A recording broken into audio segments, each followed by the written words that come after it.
It's Three the Hard Way. With DJ V Dollar, Miss Dime, and Model Citizen J. It's RTJ, the podcast.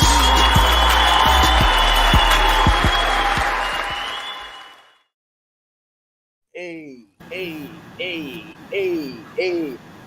What's good, people? We back in the building. Another Thursday upon us. It's your boy, DJ V Dollar. It's the one and only Model Citizen J. That's what we do it. No lashes, no makeup, no. This is what we doing. We doing a double wave. No nothing. We'll let her explain in a minute why that's going on right there. But you know. Hi everybody, how are you? I'm Miss Dime. Nice to see you today. No, not the Asian lady at the tiny restaurant. Yo. I feel so awkward. Yo, first it was the double wave. It was the double wave for me. Oh no. She gave us the praise and worship welcome.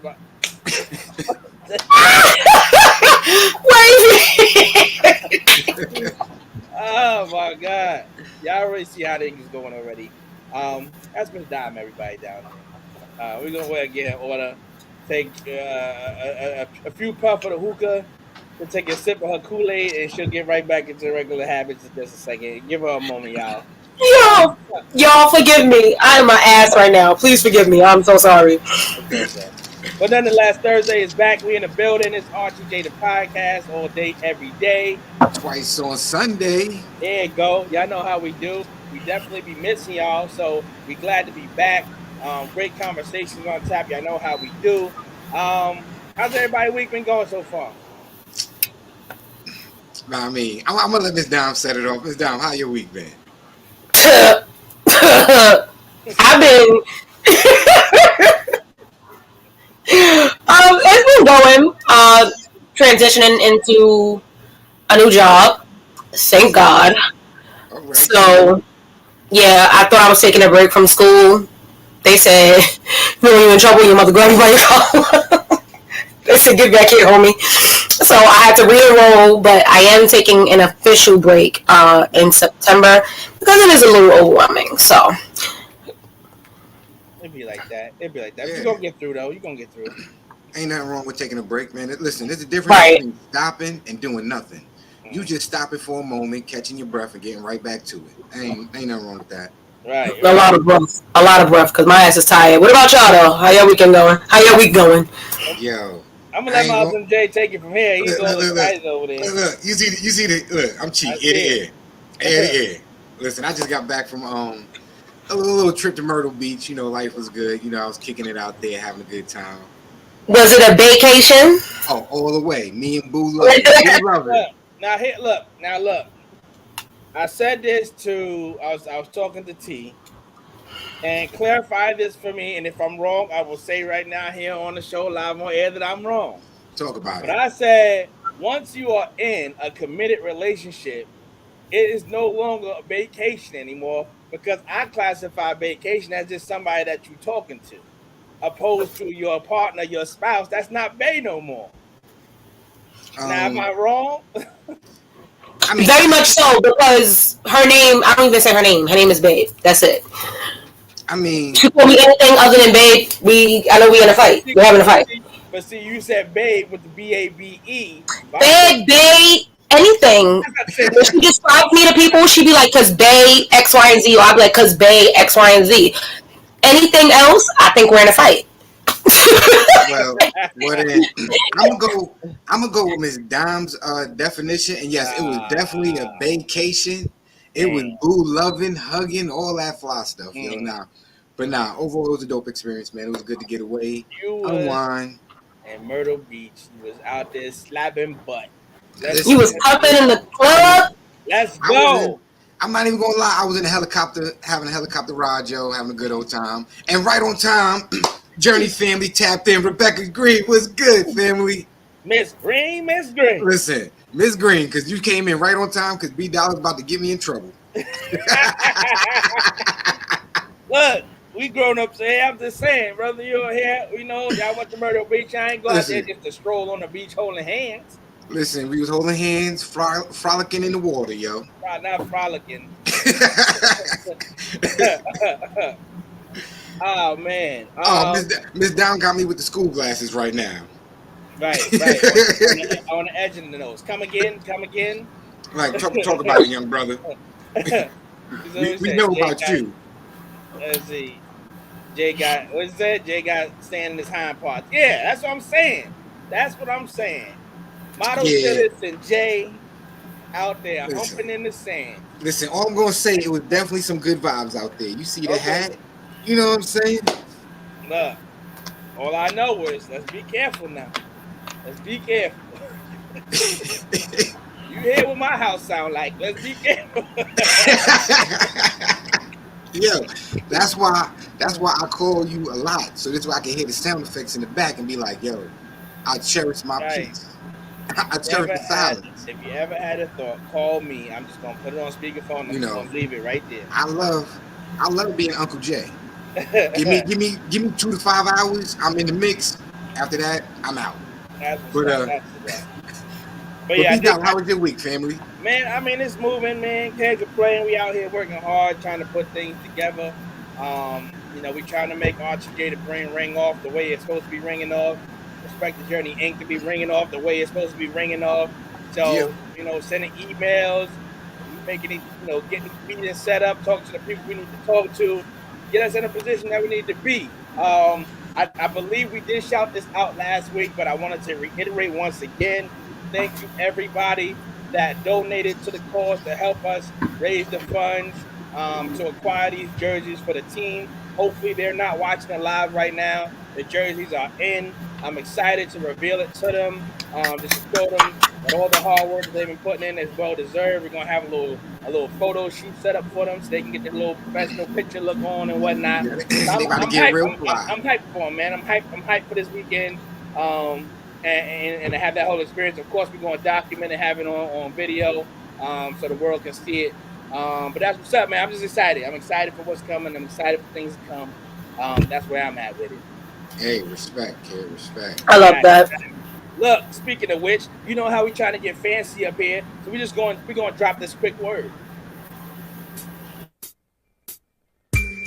Yo, what up? It's your boy DJ V Dollar. You already know what it is. 1/3 and free the hard way. Shout out to the bro, Model Citizen J, and my sis, Miss Dom. We in the building. I just want to take a moment, talk to y'all, let y'all know what y'all can do before the show, during the show, after the show. Head on over to RTJtheBrand.com. Check out all the information that we got going on with RTJ the Brand. Learn a little bit about us, what we do, what got us moving and grooving in these streets. Click the different tabs, browse the site, check out some of the merch that's up for purchase. Check out the non-profit organization that we got going on in these streets, Respect the Journey Inc. Shout out to Team Journey. Find out what gets us out of bed every day, what got us out here in the streets, and we just out here trying to make a difference, y'all. So take a moment, browse the site, get some information, shout us a holla, let us know about something you're interested in, check out the videos, the photos, be a part of the journey, you heard? We family, and we only going to do this together as family. So like we say, it's never about the destination, it's always about the journey. And make sure y'all donate to the cause. You heard? Holla at your boy. So y'all see that right there, little commercial plug, RTJtheBrand.com. Please hit that up. Donations are still open, still welcome. We need them. There's so much more work we got to do out here in these streets. But humbly, we just want to say thank you for what we've been able to accomplish so far. We appreciate y'all, man, so much. Indeed. So without further ado, man, we can get right into it. Showing love. Y'all know how we do, how we pick up the show. We love to share the platform with everybody, show people out there that's got great things going on for themselves, something great in the community, something to uplift people. We want to give you that spotlight and say thank you. We see what you're doing. We appreciate what you're doing. And we give you your time to shine. So again, this segment called Showing Love. So the floor is open. If you got somebody on tap that needs to be shown some love today, the floor is yours. Yeah, I'm gonna kick it off real fast, man. It was an interesting conversation I had a little while ago, maybe I want to say about 2 hours ago. Okay. There's a young scholar that I used to teach, right? I used to mentor him when he was in elementary school. He's now transitioned on. He graduated. He's in middle school right now, doing wonderful things. But his grandmother called me up and she told me that he had to write an essay and he had to write a report about somebody he looked up to and somebody who helped mentor him and guide him throughout his time in school. So I'm like, oh, cool, that's dope, whatever she's telling me. I'm thinking she's about to tell me about one of his coaches and stuff like that. And she was like, hey, Mr. Long, he wrote his essay about you.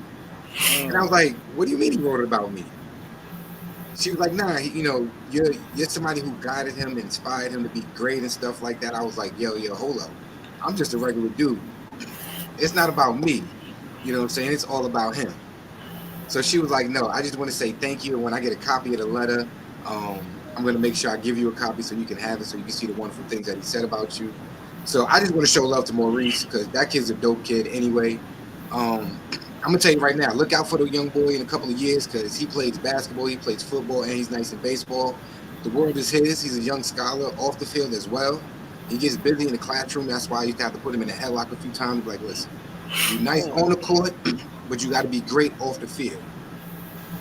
You know what I'm saying? You're only going to play the game for a short amount of time, but it's what you do in the classroom and how you inspire others that's really going to, you know what I'm saying, leave your mark and your legacy.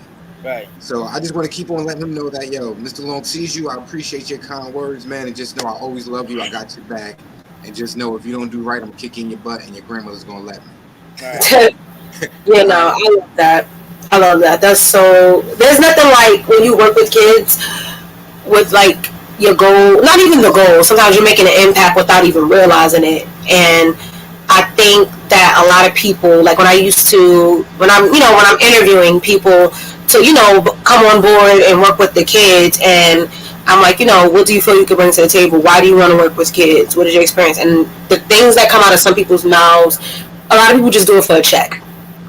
And that's cool too, because it is, this is reality. Niggas got bills. But it's like when you're working with kids, that's a whole different ball game. Like, because this somebody's child, you are now looking after. You are now, I don't want to say ministering to, but technically you are in a different way. And you can't just be trying to come in with the mindset of I'm just getting a paycheck, because they're gonna feel that. Kids detect that energy very quickly, and that just needs to be your ultimate goal. It's okay to want to get a check, but why else are you really here? So I think that's dope. Yeah, when she told me, man, I was definitely humbled. I was like, I'm taken aback by that. I wasn't prepared. That kid still remembers the lessons and the things I spoke to him about 2-3 years later. So, I just want to let him know, listen, Mo, I always got your back, bro. Whatever you need from Mr. Long, I'm always going to be there, kid. This is what I do. That's what's up. I love you. Yo, Miss Dime, who you got on tap for us today?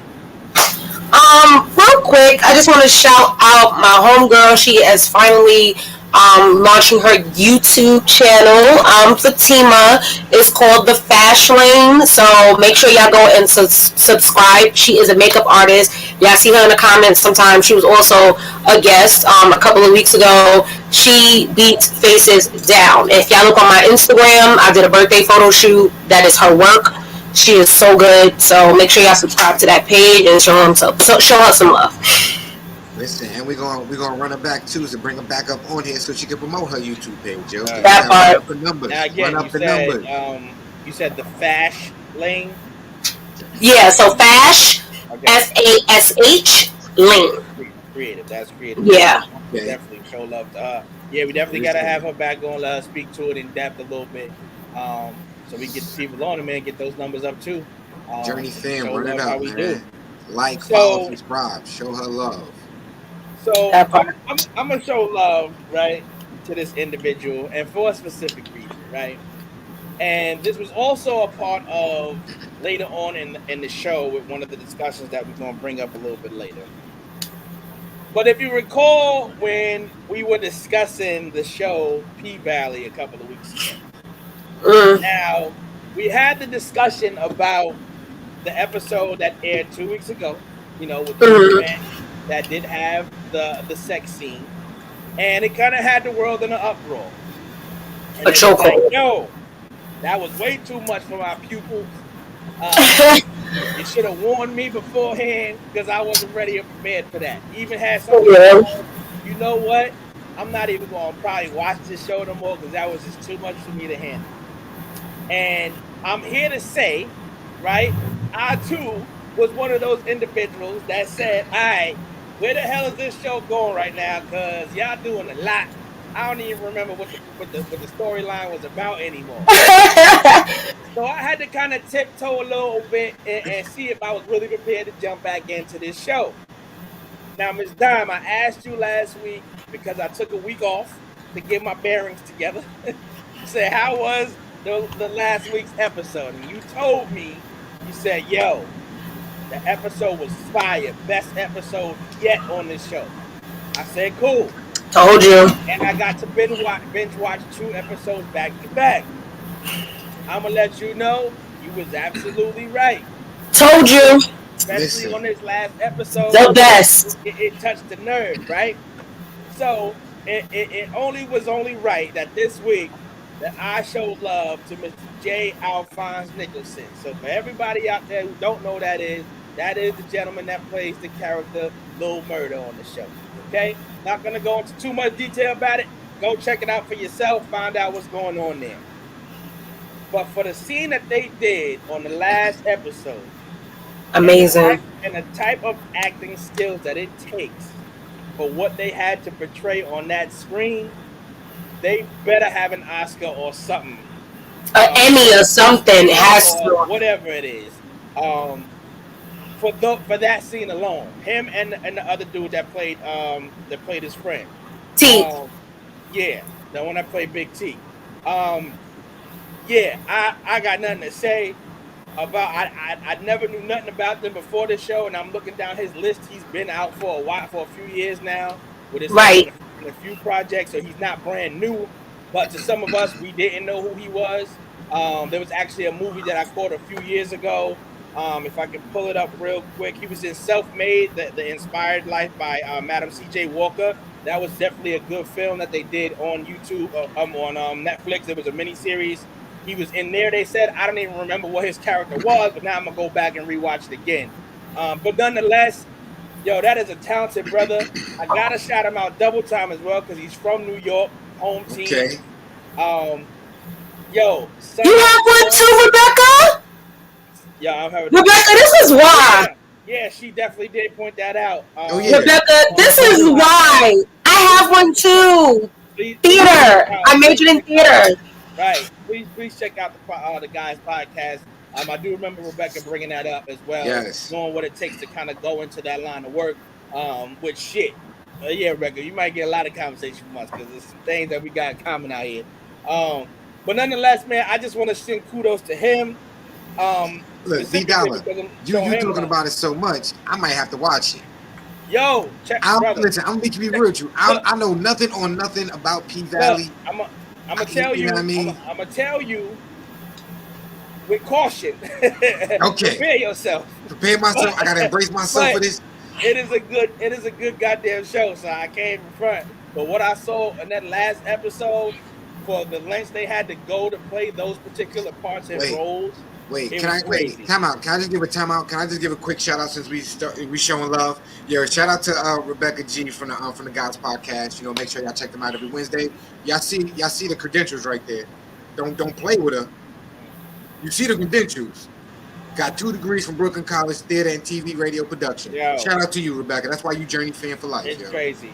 It's crazy. I just wanted to show love on that and say I apologize here on national internet television, podcasting, radio, however you want to look at this platform. As like I said, I was one of the people that was like, I don't know if I'm going back down that rabbit hole and watching that show again. But I'm glad I ain't give up and I ain't quit because... What I want to say, though, I don't want to give too much if nobody, just in case for people that didn't see it. Right. I am going to give like a little snippet. There was something I thought was so important, especially with men, black men specifically. Right. There was a part where he knocked on the door and he was staring at Uncle Clifford, and he was like, "What's up?" And Little Murder said, "I'm not okay." All right, yeah. That, I was in snots and boogers because it takes a man, and I know people want to say, you know, man, he a booty bandit and whatnot, but he's a black man at the end of the day, and so many black men they're not comfortable with saying that they're not okay, and so instead they lash out in so many other ways. So I thought that was just so dope. Oh no, to put that in there. That whole episode. Yeah, that whole thing was a powerful thing. And it brought me even back to the short film Yes. a few weeks ago with that same type of dynamic of that scene of what that meaning was. So when I saw that just took it. That was an extra level they went on that one. Like we wasn't touching where they was at, but nonetheless, the message, the same type of deal of how to deal with that, and they covered every basis of what us as black men may go through, but where it's healthy for us to be able to have someone that we can express that to. They captured that. I got nothing bad to say. That show is fire. Please, if you ain't watch it, watch it. Get past the I don't want to say small-mindedness because I want to be respectful for everybody's feelings on whatever it is you believe in. But you can fast forward it. Like you don't even have to like look at all of that. Like get past that part if you're uncomfortable with it, whatever the case may be, and really tap into what they're trying to explain about these characters. Which this season we're learning a lot about a lot of people's backstories and why they are where they are.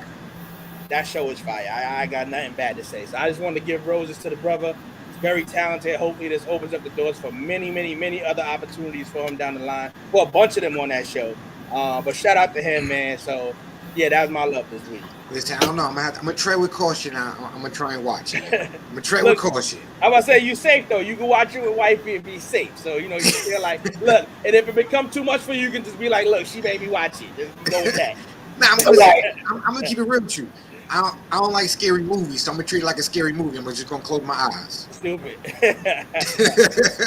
Oh man, so yeah, that was love this show and love this week. Shout out to everybody that was well deserved to get that love shown. If you have love that you want to show to somebody yourself, please post it in the comments. Send it on over to the RTJ the Podcast Facebook group page. Also, like we need y'all to do, go over to the YouTube, type in RTJ the brand. You will see the page pop up. Please click that, subscribe, share, comment, whatever the case may be. We need people to know we in the building. We need to get these numbers up. Right now, we setting that goal right now. We want 1,000 followers by Monday, God damn it. All right, Monday. Let's get these numbers up. Let's get these retweets. No. We need that by Saturday. Run it up, man. Right. We need it by Saturday. I was giving them a grace period, but cool. No. By Saturday. Journey fam. Tell a friend to tell a friend to tell a friend. All right? If y'all got too many friends out here, tell a friend. And check this out. I know we be asking for fundraisings and donations. What we talking about right now, that shit all the way free. Just click the button. Exactly. Even if you ain't watching, just click the button. Get the numbers up. What he say, J5's actually from G-Burn. Look, okay. So we flip. We flip flop. Here, we came here. So you know what I'm saying? It was a mutual exchange. Mutual exchange. Quick letter I. Quick letter I. Humpback. That show fire. So yeah, check that out, y'all. But without further ado, let's get right into it. First conversation of the day. 2 can play that game. So this question also sparked by a show that I watched. Please tap in, anybody in the chat, and Model Citizen J or Miss Dom, please, if you will. The show The Chi that comes on Showtime. I believe it airs every Friday now. So this sparked an instance in conversation. I honestly hope Fatima's in the building. I think she was. She's here. She's here. Facebook user. Yeah, okay. She's Facebook user. Her name is popping up, I think, on Facebook. Yeah. Because I'm always interested in her take on, especially when we're talking about relationship shit. But this question was sparked by the characters Emmett and Tiff. Okay? So, for anyone that has watched the show that knows the backstory, Emmett was a little bit of a player. You know, he had a problem with keeping it in a little bit. Look, we ain't here to talk about that. Okay? We ain't getting all that. But nonetheless, he had a problem with keeping it in his pants. He's jumping from here to here. He's in relationships. He's cheating, adultery, everything you can think of. Emmett was doing that, right? To the point where him and Tiff had a lot of falling out in between each of these seasons. Finally, we get up to, this is season 4, right? If I'm not mistaken. I believe so. I think so. So season 3, we really started to see the turn in Emmett's character, where he's realizing the error of his ways, and he's really trying to work on getting himself right, being the man that he really wants to be for her, for his children, etc. So we get a portion where right before he gets ready to settle down with Tiff, he has an encounter with Lala's character, right? And as this is leading into their wedding day, he wants to come in straight with Tiff and say, look, before we go into this, I just want to wipe the slate clean, let you know everything I did, because I don't want no skeletons in the closet by the time we make this official. I had a run in with Lala, bang, bang, bang. Phrase that however you want, you know where I'm going with it. Nonetheless, Tiff was on it like, yo, are you kidding me? Boom. That gave her the opening to go out and venture off for herself, right? Because although she had temptations, she was always like, yo, I'm not crossing that line because I got a man at home. Now her bridges burned now with Emmett. So she's like, you know what? Fuck this. I'm going out and I'm going to get me some. Fast forward, Emmett realizes the error of his ways. I don't like this opportunity of allowing you to go on, let somebody do whatever. I don't like the option of the open marriage anymore. It don't sit well with me. I just want to be for you and only you. Tiff sits down there and says, cool, I'm going to try this out. Although I'm loving this new world that I'm open to now, I'm going to give it a chance because I really want to try to make this work with you. End of the season, Tiff ends off sliding off with Iman Shumpert's character. So now, right? So now, Tiff is out there doing the dirt. You had to take your glasses off down. I had to remove the glasses. So my question, without continuing on and ruining it for people that may not have seen, can you still play victim when your motive behind getting back at somebody is now on the level of revenge?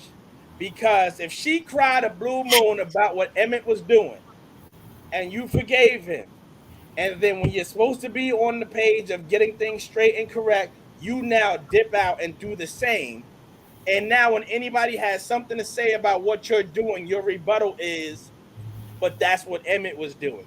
So can you still now label yourself as a victim, or now you just as wrong as he was?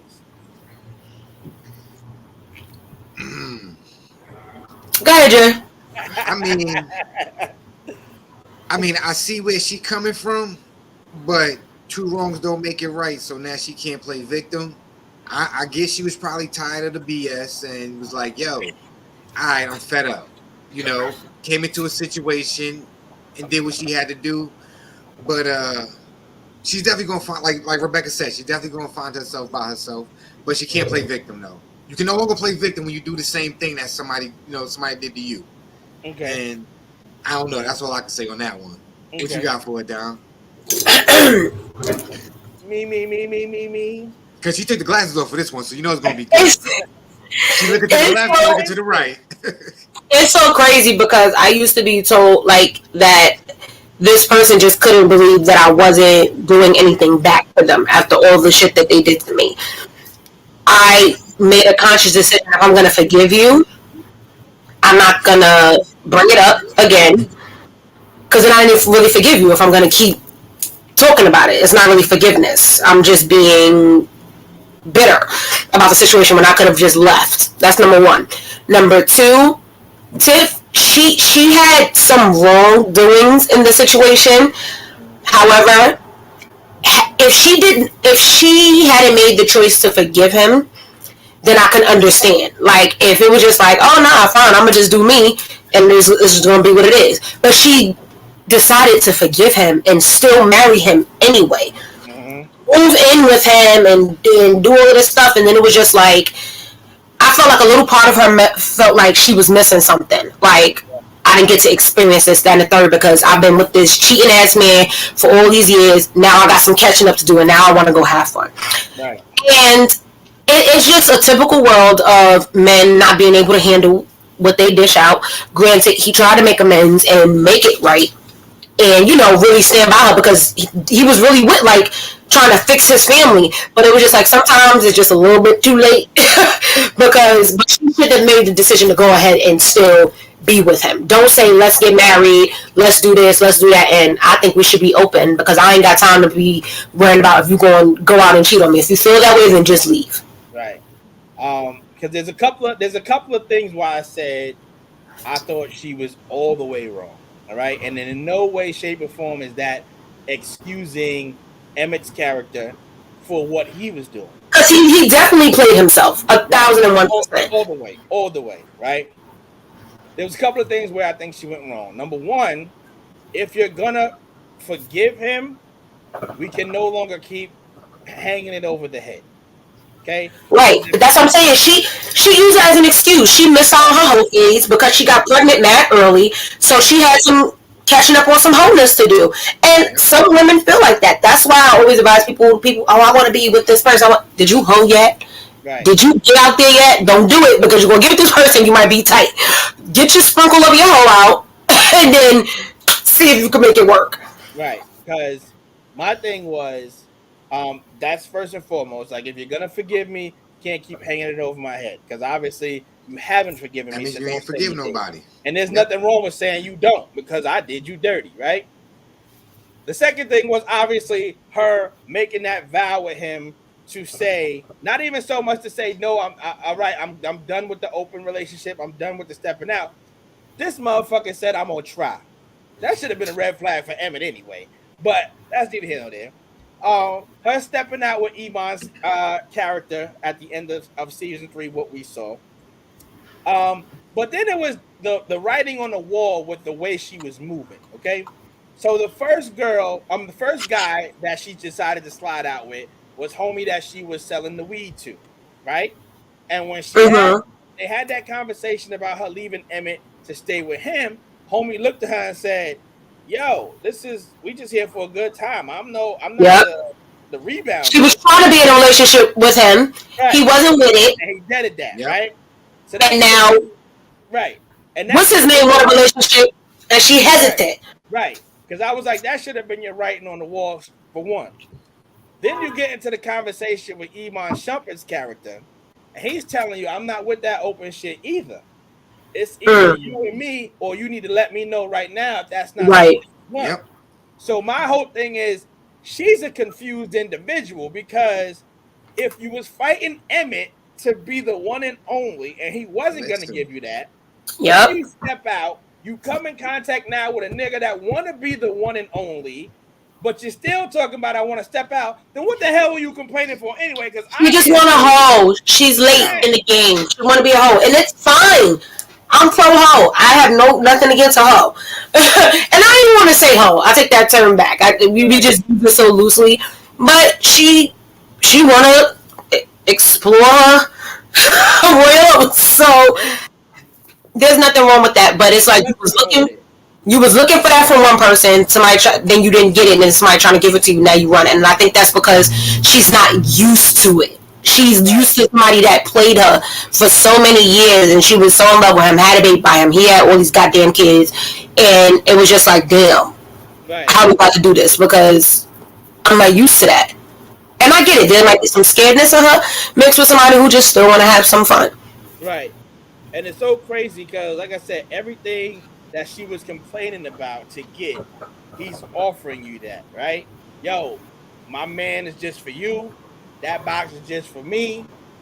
We gonna be on some power couple shit. The nigga seems like he's living right, got a nice crib, bought some nice shit for Christmas.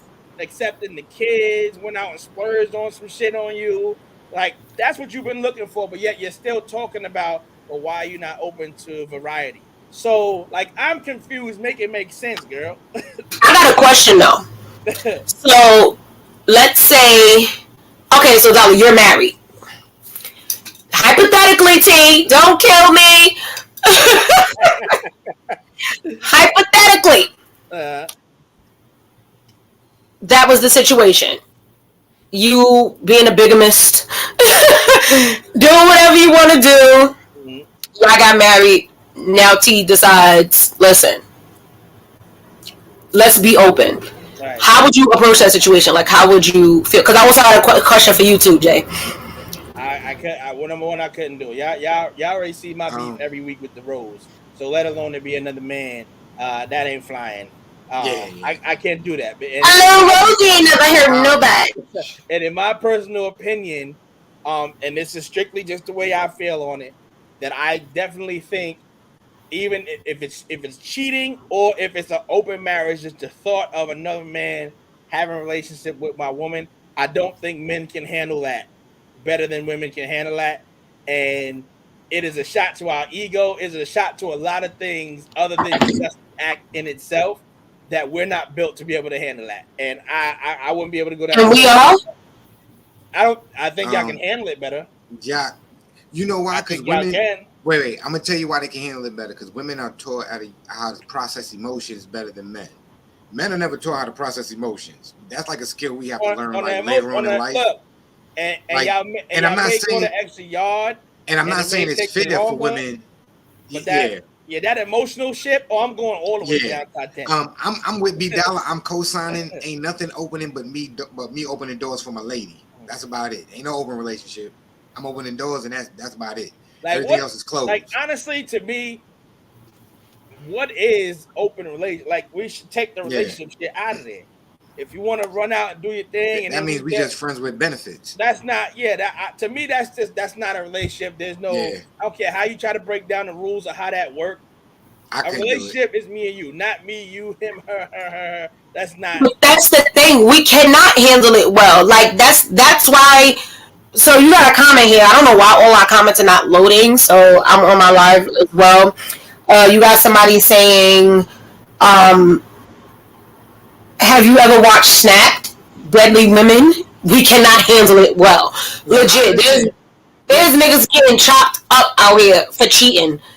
Oh, no, that's because I thought we were talking about open relationships, but see that cheating stuff. No, but I'm saying because the question to it was after he's cheating, doing all this and the third, she's like, all right, now I think I want to go have some fun, but I still want you because men do that shit all the time, right? All the time. Like they want their cake. And I could be totally wrong. Again, this is just my sense. Whenever we even have this kind of talk, right, and we look at why men may do it, why women may do it. And for me, thinking that when a man cheats or a man has sex or whatever the case may be, everything is on an external level, and we don't have no thought process behind it. Just going out there, you fucking hitting whatever it is because you want to, because you never trust the big butt. That's not true. For a man? Yo, for men. That has not happened to me. I had a whole nigga fall in love with a whole bitch. That's because he loved your ass or the other girl, whoever it was. But I'm just saying, majority of the time, our motive is not on no emotional shit at all. It's not an emotional connection. It's a physical. It's like, yo, she looking like this, she looking like that. I will hit it and lick it split. Prime example. We had the show 2 weeks when we had the Greens and everybody in the building, right? And what Model Citizen J was saying, at a point in time, it was, look, after we done, I'm out. I'm just moving and grooving how I do, right? A lot of the times, especially mental wise and things like that, we not thinking of it. I'm hitting shorty because this is about to grow into something long and lasting. We gonna have 5 kids and a beautiful. Nah, you out there seeing your thing. You want to get your rocks off and you move on to the next one and leave it at that. So I'm not saying y'all handle it, that you can handle it because y'all emotionally wise you're so much stronger, things like that. But we don't handle it good at all, like nope. At all. I don't think that's possible. Man, I think that's still hurt. But what I wanted to ask you, Jay. What up? So, being that you were past tense. Single, you were single. Did you believe in the whole? If you fuck with me, that's just it. We just fucking with each other. You can't mess with this nigga. I can't mess with this girl. Like, did you believe in the talking commitment, or did you be like, oh, she could do whatever she wants and I could do whatever I want? I'll be real with you. It depended on the situation. Like certain women would be like, yo, listen, I move like this, and if you choose to rock with me, then this is how I move. And I'd be like, okay, cool. If I feel like rocking with this situation, cool. Other ladies would be like, yo, listen, if we got a situationship, it's a situationship just between me and you. And I can be like, okay, I can respect that, no strings attached, but it's just like me and you run through the mills when we need to. Cool. Um, I usually, like I said, I go with the flow. So it depends on. I can't say, yo, every woman we moving like this. This is how it got to be. You do your thing, I do my thing, because she might not be with that. You know, certain women are with situationships. Certain women are like, yo, I'm a wildflower. I'm gonna move free. Rock with me or don't rock with me. You know. So Maybe it's the Leo in me too, because I actually had that scenario happen to me once, right? And what was so crazy about it, as I think about it now, was like, bro, what the fuck was wrong with you? But to the fact that it was with a female that, one, I didn't even see myself to be with long term, and then two, knowing the type of individual that she was, when it ended up happening, going, but I'm really not surprised, but I was hurt as shit, and that was the end of my world. right. Because at the thought of, I had my Denzel moment. You gonna do this shit to me? That's how I felt. You know, it's funny. I mean, listen, I've been in a situation where it was our time together is our time together, our time apart is our time apart. And I've seen her with the next dude, and all I could do is say, hey, and keep it pushing, because, you know, we knew what it was. It is what it. You got to respect the rules of the game you play by. When you outside, if you moving like that, yo, listen, play the game. Don't get your feelings hurt. Right. You signed up for this shit. I mean, I kind of hold that characteristic to a lot of things in my life, even outside of just relationship wise. I try not to do what I wouldn't want done to me. So if I know that I can't stand, I'm not trying to pass that buck to somebody else. Listen, because I don't need them to be feeling like that, especially to say that it's my fault like that. So if that was the case and that was the proposition brought to me, I can't do that, bro. Yeah, you got in this right now. Right now, I'm in a whole relationship. I couldn't do it. Like B. Dollar said, I couldn't do it. Sharing is not caring in this situation. Now, Dom, what about you? On that, would you be able to handle that? Like today, like now. If that was an option given to you, right? Your lady hypothetically said, "Hey, look, I want to have an open situation. We are what we are, but if I step out, I might feel a little flurried to go do something else." How do you feel about that approach right there? She just gonna have to go. Like, I can't do that. I can't. Now, we was in the talking stage, and because I am a firm believer of, if we are not committed, you can do whatever you want. I can do whatever I want, unless we make that agreement. Like, listen, I really like you. I really fuck with you. I don't want you talking to nobody else, and I don't want to talk to anybody else. I'm content with where I'm at. But in like the full fledged relationship, we going grooving and making plans for whatever what. You want to be open, then I'm gonna open up the door for you to go, because I don't like sharing. It's not fun. I gotta arrange and make appointments to. Yeah, no, that's not cool. Because I feel like I'm competing and shit. Like, I don't got time for that. No. Right. My whole thing is, like, you gotta make a schedule. Right? Do you just looking back at it? You know, you actually don't want to keep it on the show itself, because again, this is something that does happen in reality. But for where do you think Tiff's mindset is? Like I saw Rebecca just said, the thing is, Tiff doesn't even want to do it. She just don't want to feel bad about getting cheated on. Like, if now you see, like, it's no more just talking about it. You see it in action. Back. He's holding down the crib. He's got the kids. He's trying his best. He got his business, and he's really telling you, look, I'm for you. You know, I went through my shit. I did it. I fucked up, but I'm here now. That's called revenge. What do you think it is that she really wants out of her relationships now? Because now you're in one that's giving you all that, but you're still talking about, I want to step out. But you claim you're done with Emmett, but you're now doing what Emmett was doing. I think she started with the intent of hoping he'll get his shit together while she's having her fun, and she got stuck with enjoying it a little bit too much, and now it's hard to reel her back in. And what is going to be so fucked up, because like I don't want to spoil it because I don't know who watches it, who has not seen it. There's going to be some friction that's going to be very shady. A whole girl code breaker.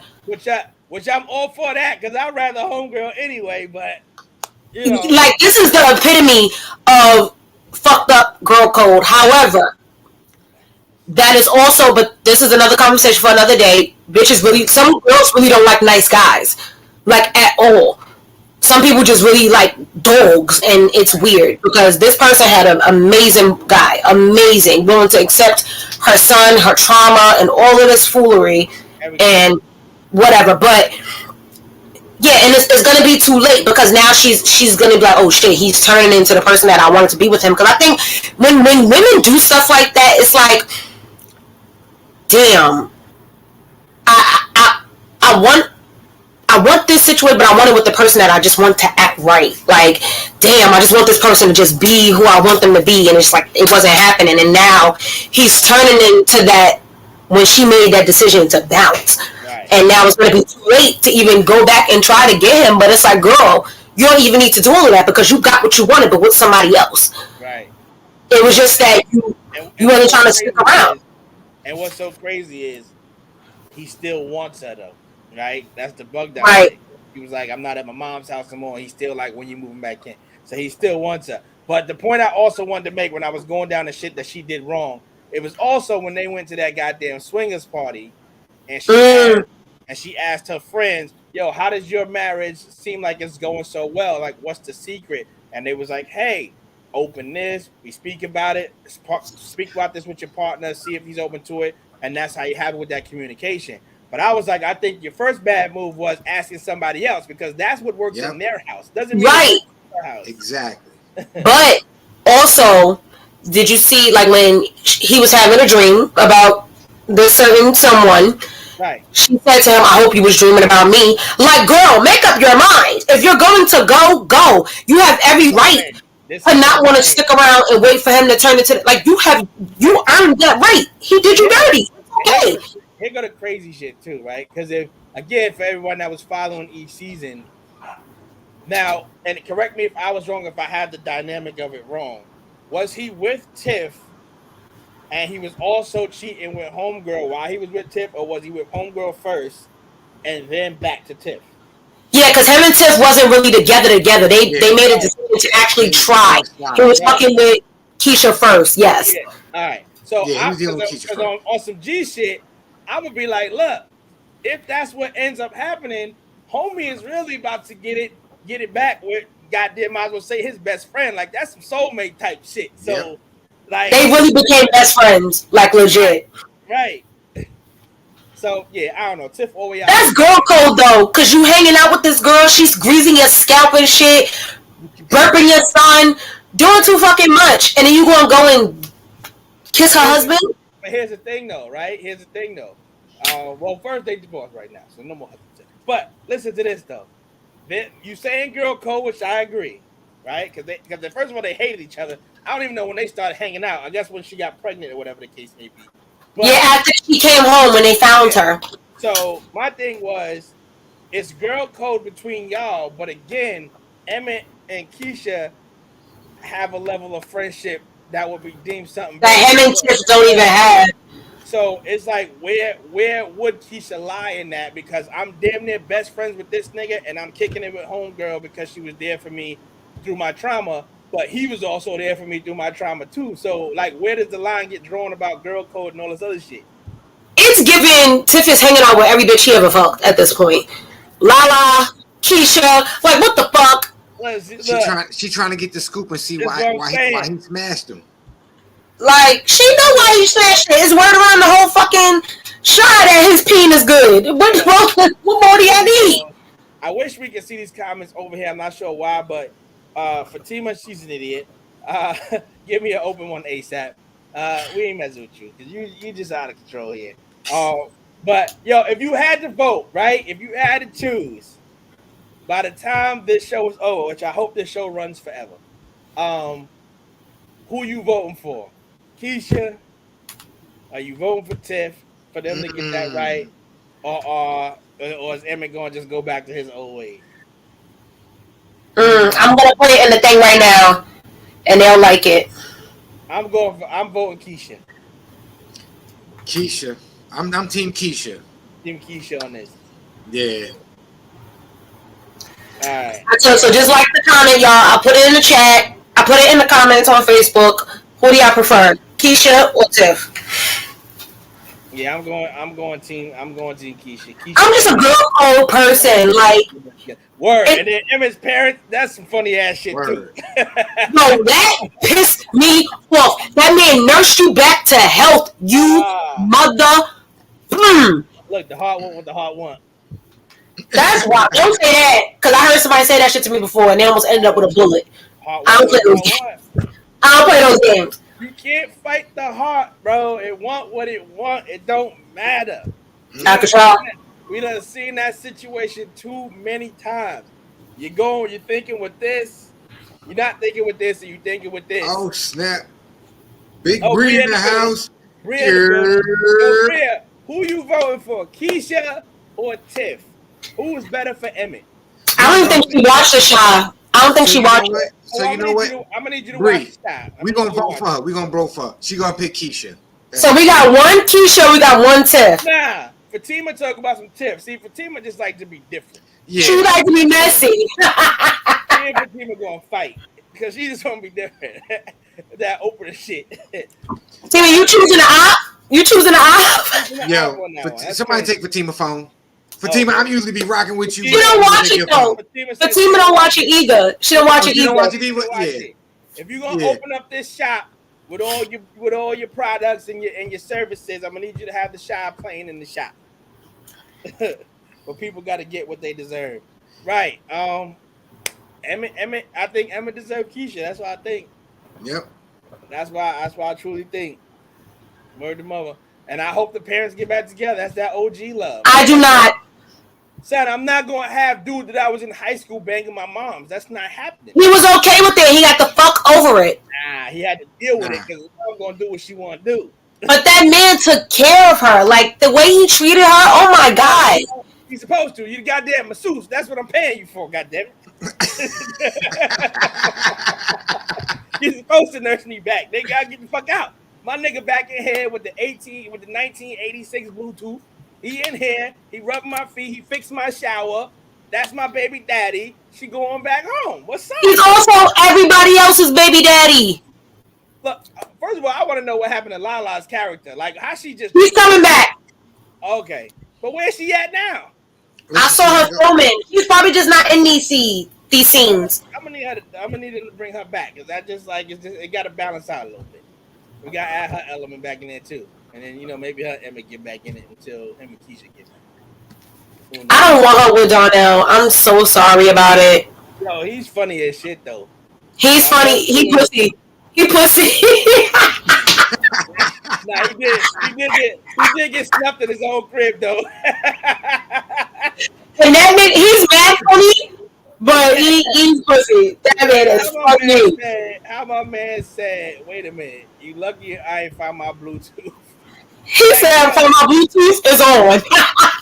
How you need your Bluetooth to fight? Oh, here's the crazy shit. Not even so much that I got snuffed. I snuffed you. I invited myself in your crib, and I'm talking to you, and you're not gonna do shit. Real calm, and then walked out with a threat, and you ain't did shit. Right. Yeah. Oh man, that's a shot for you though. That shit crazy. But yeah, I'm Team Keisha all day. What season is this? This is season 4. It's on Showtime. It's on Showtime. Man, you got a fire stick and you good. Word. He want that own thing back. The mom's got the good, and he realized the error of his ways. But you see where Emmett get it from. He not too far from the tree. Exactly. That's a fact. That's a fact. That's a big fact. This is what he told me. That's a fact. But we could go on and on all day about this because it's just messy. What you got for us next? Right. So next conversation, we're gonna keep it rolling. This one interesting conversation as it tore my house right down the middle. Because we just could not come to an agreement on this. So, influencer versus a role model. Do you believe that they are one and the same, or are they two different ends of the spectrum? I'm gonna let y'all start off, and I'm gonna tap into what I thought about this. Well, first I want to say, Bree, I'm with you all the way, yo. I just went to Monday Night Raw, and SmackDown a few months ago, Word, so all the way lit. All the way lit, Bree. That's Bria, what's up. I'm with you. You Bria, one of us, you yo. my motherfucking Word dog. up, son. You my nigga, son. Look, yeah, that's it. She coming up next week. That's Word up. That's it. That's done. And what? Hey. At least we know now. If you coming on next week, you are next week's hot seat, and we know what questions we coming at you with. We're gonna see where you at with it. But yeah. Open up the floor. Yeah. Influencer versus role model. What y'all think? Dom, it's all on you. What you got?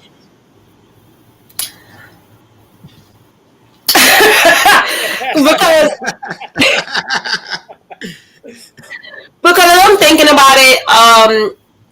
Do y'all mean it in a sense like how a lot of parents complain with like people like Cardi B and Miracle Watts and stuff like that? Because y'all leaving it up to the wrong people to raise your kids.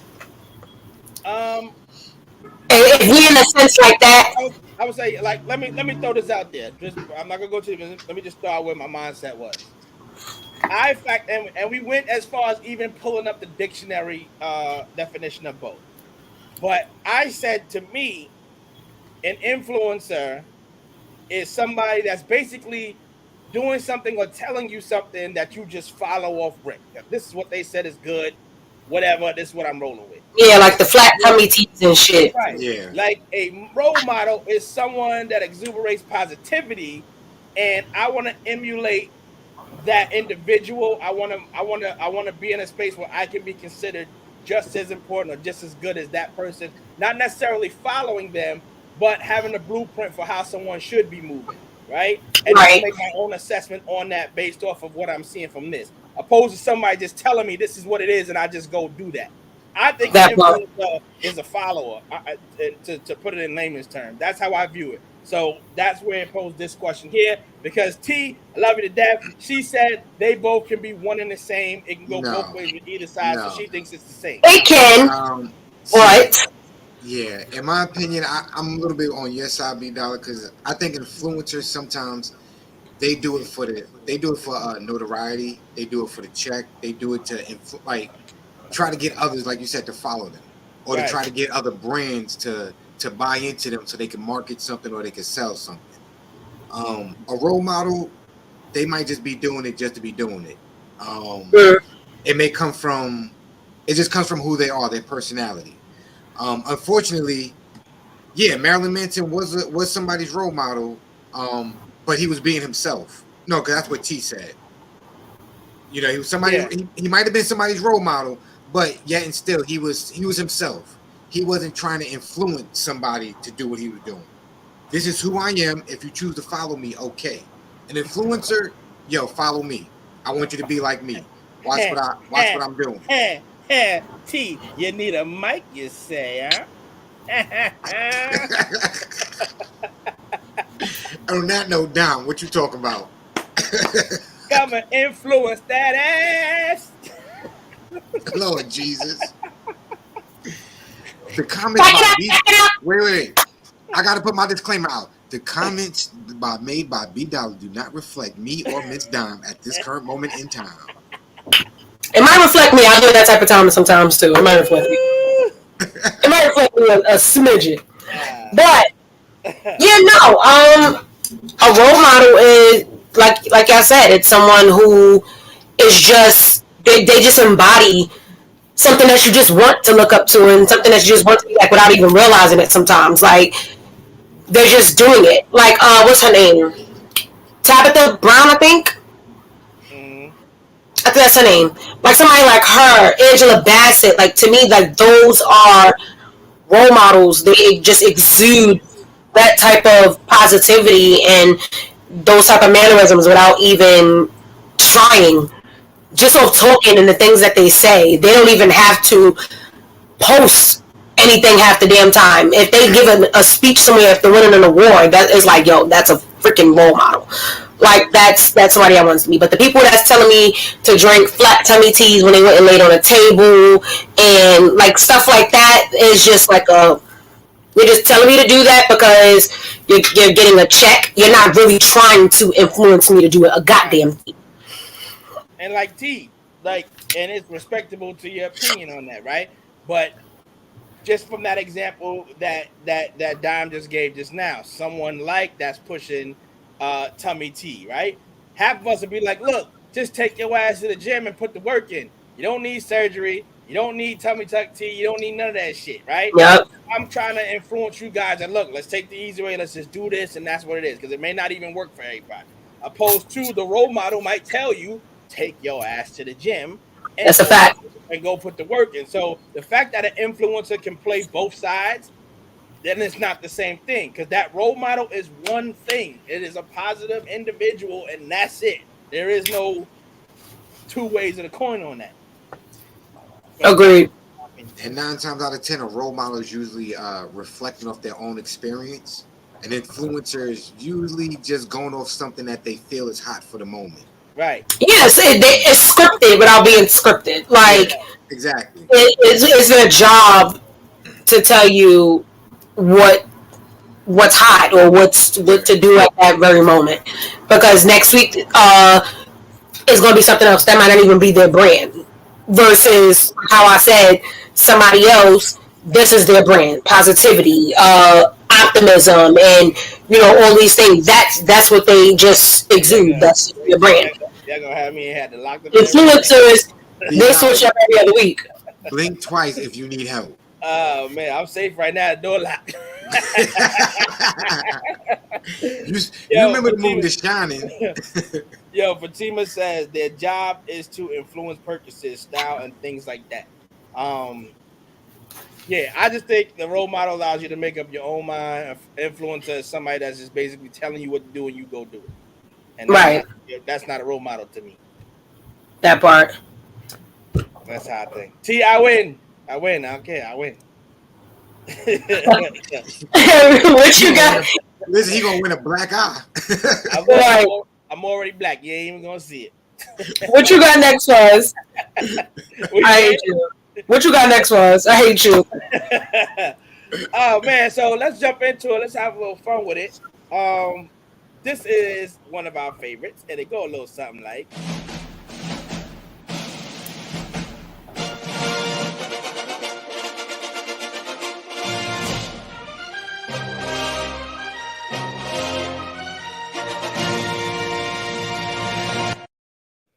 So you already know what it is. Acting out, back in the building. This is where we all get a particular scenario. We all play a particular role in that scenario here. We will be feeding off of each other's dialogue. We're just trying to have some fun with it, make y'all laugh, give y'all a good time. We go for about 5 minutes. At the end of the take, please vote in the chat who you thought may have either had the best character, if it was everybody, whatever the case may be. We just having some fun with it. So, everybody's got your specific roles. Everybody's real good on the topic at hand. Yeah, man. All right, so we're gonna set the clock, and we're gonna start off in 3. And it's open to anybody who wants to start off in 3, 2, 1. Oh,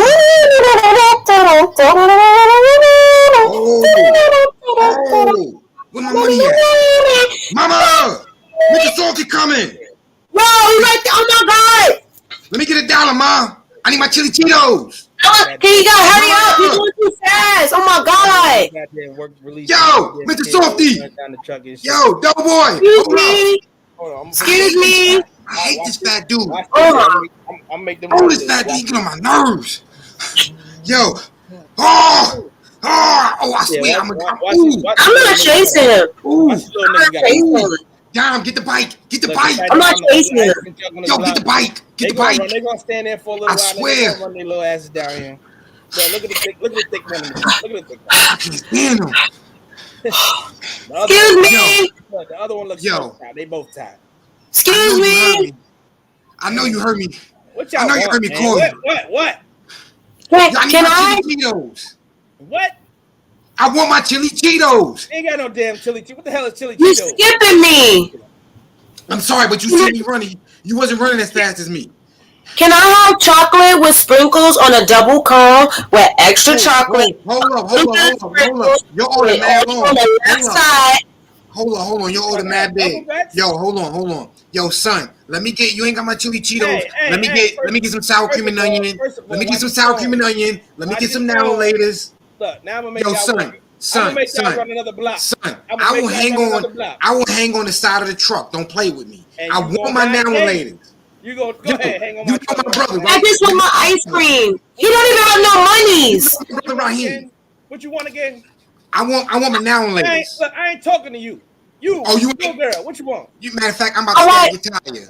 I'm gonna stab your tire. Hold on a second. I want chocolate. I'm about to stab your tire. I want double chocolate with a little bit of sprinkles on one side. Not too many sprinkles, but enough sprinkles and the double cone. Chocolate sprinkles or rainbow sprinkles? Both. God damn. Yeah. Watch. My brother coming. Watch. My brother and them coming. Oh, and I want a snow cone. I want a snow cone. And you want You so rude. I'm gonna get my daddy and kick your ass. My brother coming. My brother and them coming. Hey, your ice cream is gonna be $15. Yo, my brother and them coming. $15? You want the ice cream or not? Where my now and laters? I'm not trying to pay your bill. Where my now and laters? Hey, I ain't got no ice cream for you. Ain't got no money. Hold up. Where my now and laters, B? I want some now and laters, B. Where my now and laters? You either gonna wait now or later, but it's not your turn. Well, you know what? I just want ice cream. My brother's coming. Shut up. up. Even like you. He ain't got no sprinkles. Yeah, he ain't got no sprinkles. You ain't got no sprinkles, shorty. That she gonna punch him in his face. I got money. See, I'm about to. Shut up. You keep yelling over me and I want my ice cream. He not gonna give you. I'm gonna put a firecracker in your jellies right now. These niggas gonna pay me money. No, you're not, because then my daddy gonna beat up your daddy, and then it's gonna be like boom. I just want to know. one thing. I just want to know one thing. What you got? I just want to know one thing. These little niggas. Why you gonna hit me? That matter of fact, I'm getting my sister ice cream in. Give my ice. Call your sister. They gonna realize I ain't got no ice cream on this truck, and they just looking stupid. Well, you know what? You know who gonna look stupid? I'm gonna get my ice cream, and we gonna flip your truck, Mr. Ice Cream Man. You getting robbed? I got a debit card. I got EBT. You take EBT? We do take EBT though. I ain't even gonna hold you. So I want 2 ice creams. 2. I want to know. Wait. So you gonna give me an ice cream too? Yeah, just swipe right here. No, you keep yelling at me. I'm sorry. Can I get ice cream? It's new policy. You gotta tell me the number. I gotta punch it in for you. No. My mama said Day did that down the street and he took all her monies. Hold on. Can I just say sorry? Don't worry about it, sweetheart. Oh, he talking about your mama? And I just dropped your mama off too, little nigga. Get out of here.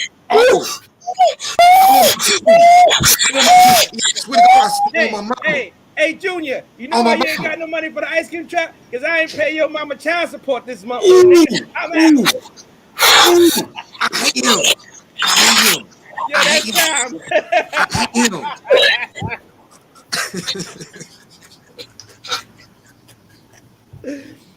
Oh, man. Yo, that was this week's acting out. Y'all made the white part of my hat fall out. I keep this in my hat to keep it straight. It done fell out on me. Oh, shit. Y'all ain't messing with y'all. It was the imaginary throwing and imaginary hitting for me. Yo, God. How you just gonna snuff me like that and even buy me no ice cream? After you hit me. Because why would I reward somebody I just hit? Man. Look, violence over ice cream. Every time. Oh, damn, I'll give you some ice cream. I feel bad for you. I really want ice cream. I want Cold Stone so bad right now. Listen, now I'm gonna have to give you some now and Yo, but shout out to Cold Stone though. They about to build one like 2 blocks away now, so it's lit over here. I ain't got to go too far. Cold Stone is my shit. Fire. All right, so let me ask y'all real quick since y'all talking about ice cream. If you could eat one flavor for the rest of your life, what would it be? Chocolate. For me, it's strawberry. But I get a certain thing from Cold Stone. It's called the pie who loves me. Strawberry shouldn't be allowed to be an ice cream. Yeah, that's wild. That ain't a real ice cream flavor. I don't know about that. Yes, it is. Nah, strawberry ain't. Nah. Strawberry on some yogurt shit. Get that out of here. Nah, yo, stop hating. Stop hating. Thank you, Rebecca. Take it over here. Let me get a strawberry sorbet. Get that shit out of here. Fatima said cookie dough. No, first of all, strawberry sorbet. in general. Fire. Did y'all ever taste the one that they sell in Costco and BJ's? It comes in an actual shell of whatever. So they got the coconut in a coconut shell, the mango and a mango shell. Yo, that shit is so. I had the one in the coconut, but yeah, strawberry. I just bust that down. So good. Nah, yeah, I'm butter pecan. Yeah, no sorbet slander. That's because you were listening to Wu-Tang when you was growing up. Look, I need y'all to recognize that the majority of us from New York, ain't never go up to Mississauga ordering no damn sorbet. So get them fake ass. I never did. Upscale supermarket ice cream out of here. I never did. Let me get the Italian icy. That's it. Look, we ain't buy no damn sorbet associated. That's how I made my drink today. An Italian icy with some Tito's. I made my drink today with an Italian watermelon icy, Tito's, and cran pineapple. Bomb as fuck. Okay. We got us a bartender here, y'all. New drink alert. New drink alert. We gonna call that the fancy dime right there. Yo, Fatima's mad funny. And baby wakes up when she said get just. Fatima, I was talking about you. You my sister. Then we're gonna keep it rolling, man. That was this week acting out. We're gonna jump right into one of the favorites here, as always. Black, y'all, and I'm black, y'all, and I'm blacker than black, and I'm black, y'all, and I'm black, y'all, and I'm black, y'all, and I'm black, y'all, and I'm blacker than black, 'cause I'm black. Hey, I'm gonna take this 1 minute to shout out Wifey in the building. We see the comment from Quana. She's in the building. We give her a shout out. We don't know if Dom did her job yet and told you about what we're trying to set up for the show. So I'm saying it right now. We need you to get on the episode because we're trying to work this out and get this done fast. So please let us know if you with it to come on the show. Because Dom be playing around. And she said she missed you. She missed you. I always miss her. But I definitely did tell her. She better tell y'all that I told her. You better not get me in trouble. But yeah, don't worry about it. You said you got the trip to Dubai coming up in a few weeks. That's what you said. So she said she's gonna be. She said she's taking a trip around the universe. She's going to Mars and coming back. Yeah. You don't worry about it. Don't worry about it. You got everything straight. Dubai, Brazil, and then coming back they're home. Gonna say she's taking you out to Dubai to the spot where the women out there are gonna cut their hair off in front of you and give it to you right there to bring it back so that you can put it in the catalog. That's what she said. That's what I heard. That's what she said. That's what I heard. Yo, why y'all play so much?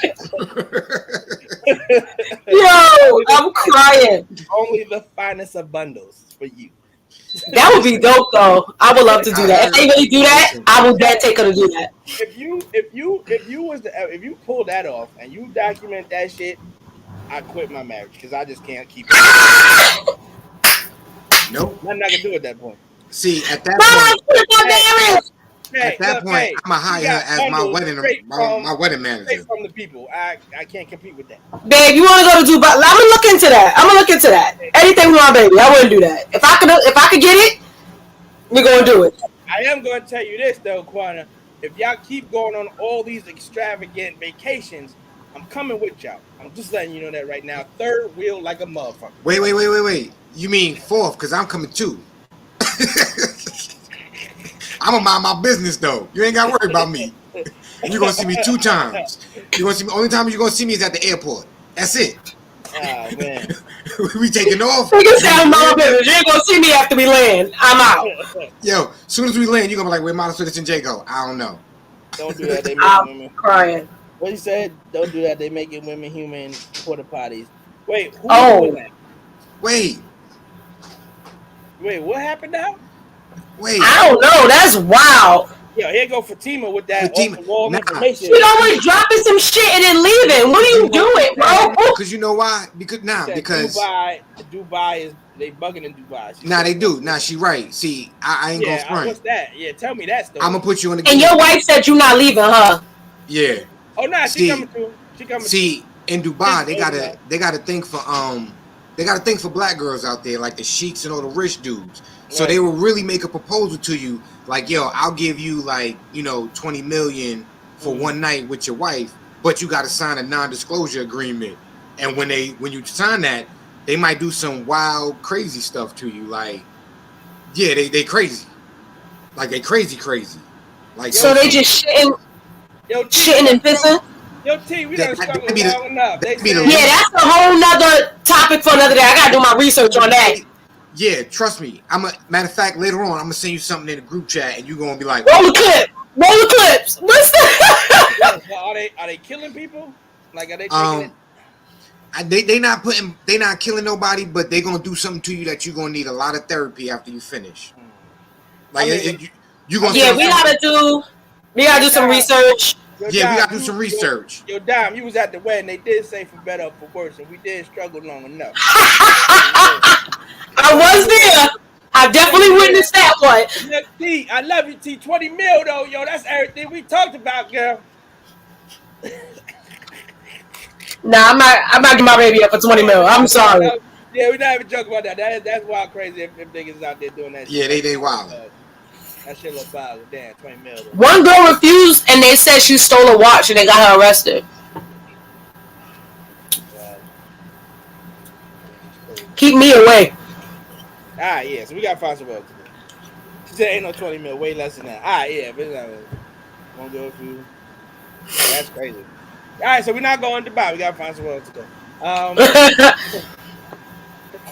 Look, goddamn, that's all I work. I'm just saying, we get that, we flip that. Like, I'm saying, you know what I'm saying? You more than 20 mil, you know that, but you know what I mean? We get this thing started. Get this thing. You see, can't do nothing nice. Can't do nothing. See what you did, Dom? You see what you did? I didn't even do your story. And Fatima, you see what you did? Man. You have made up a lie and said I'm going to Dubai. I didn't say that. Y'all supposed to stop me from talking. See what y'all did? Sleep down. I said roll the clip. I said it a long time ago. Look, first of all, you did say that. I don't even know what sleep down staircase means, but right now I'm upstairs, so therefore. Yo, B Dollar, anytime, just blink twice, my good brother. Blink twice. It's about to be over for him tonight. Because you know what? Let's let y'all know next week I won't be on air, y'all. Listen, you won't be. Next week, B Dollar he would have glasses on. Yeah, you won't be feeling no boo hootie, the boo hootie. Right. Listen, look, I'll let my man Palmer. Listen, T gonna be doing the podcast right next to him. Hold up, what that face mean? Look. I'm gonna shut up. Everybody. I'm gonna shut up. I'm gonna shut up now. I'm gonna mind my business. See y'all later. Everybody in trouble now. B Dollar gonna be B Sense next week. Gonna be B Sense next week. Hey, Rebecca, mind your business. I'm not in trouble. I'm good. Yep. So yeah, unapologetically black. What y'all mad about this week? So I'm good. This week is not unapologetic. I'm apologetic, babe. I'm sorry. I mean nothing I said to you now. Apologetically black right now. Man, look, I rub your feet tonight. I promise. I rub your feet. But now, back to regularly scheduled program, Unapologetically Black, where something that's been pissing you off for the longest time, this is your moment to release it, let it be known how you really feel about it. And what everybody gonna do is a couple of things. We either listen and like it, or you take the left cheek, you take the right cheek, and kiss my whole entire ass. Because like Miss Dom said, I said what I said. So the floor is open now. Whoever wants to get us rolling, please do not hesitate. I'll let one of y'all go. Yeah, I'm gonna kick it off. Mine's gonna be real short and sweet, yo. Listen, people, learn how to treat others with courtesy and common respect. If you in the customer service field and that's your job, you should not be behind the desk at work with an attitude. Like, your job is to be customer service, to provide a service to people where they feel welcome, they feel invited, where they're glad to be here, where they spend their hard-earned money. The fuck is you mad about? This is your job. You chose this job. I get everybody has a bad day. Nobody's on their A game every day. But even the professionals know how to fake it just for the moment. Okay? Be professional in what you do.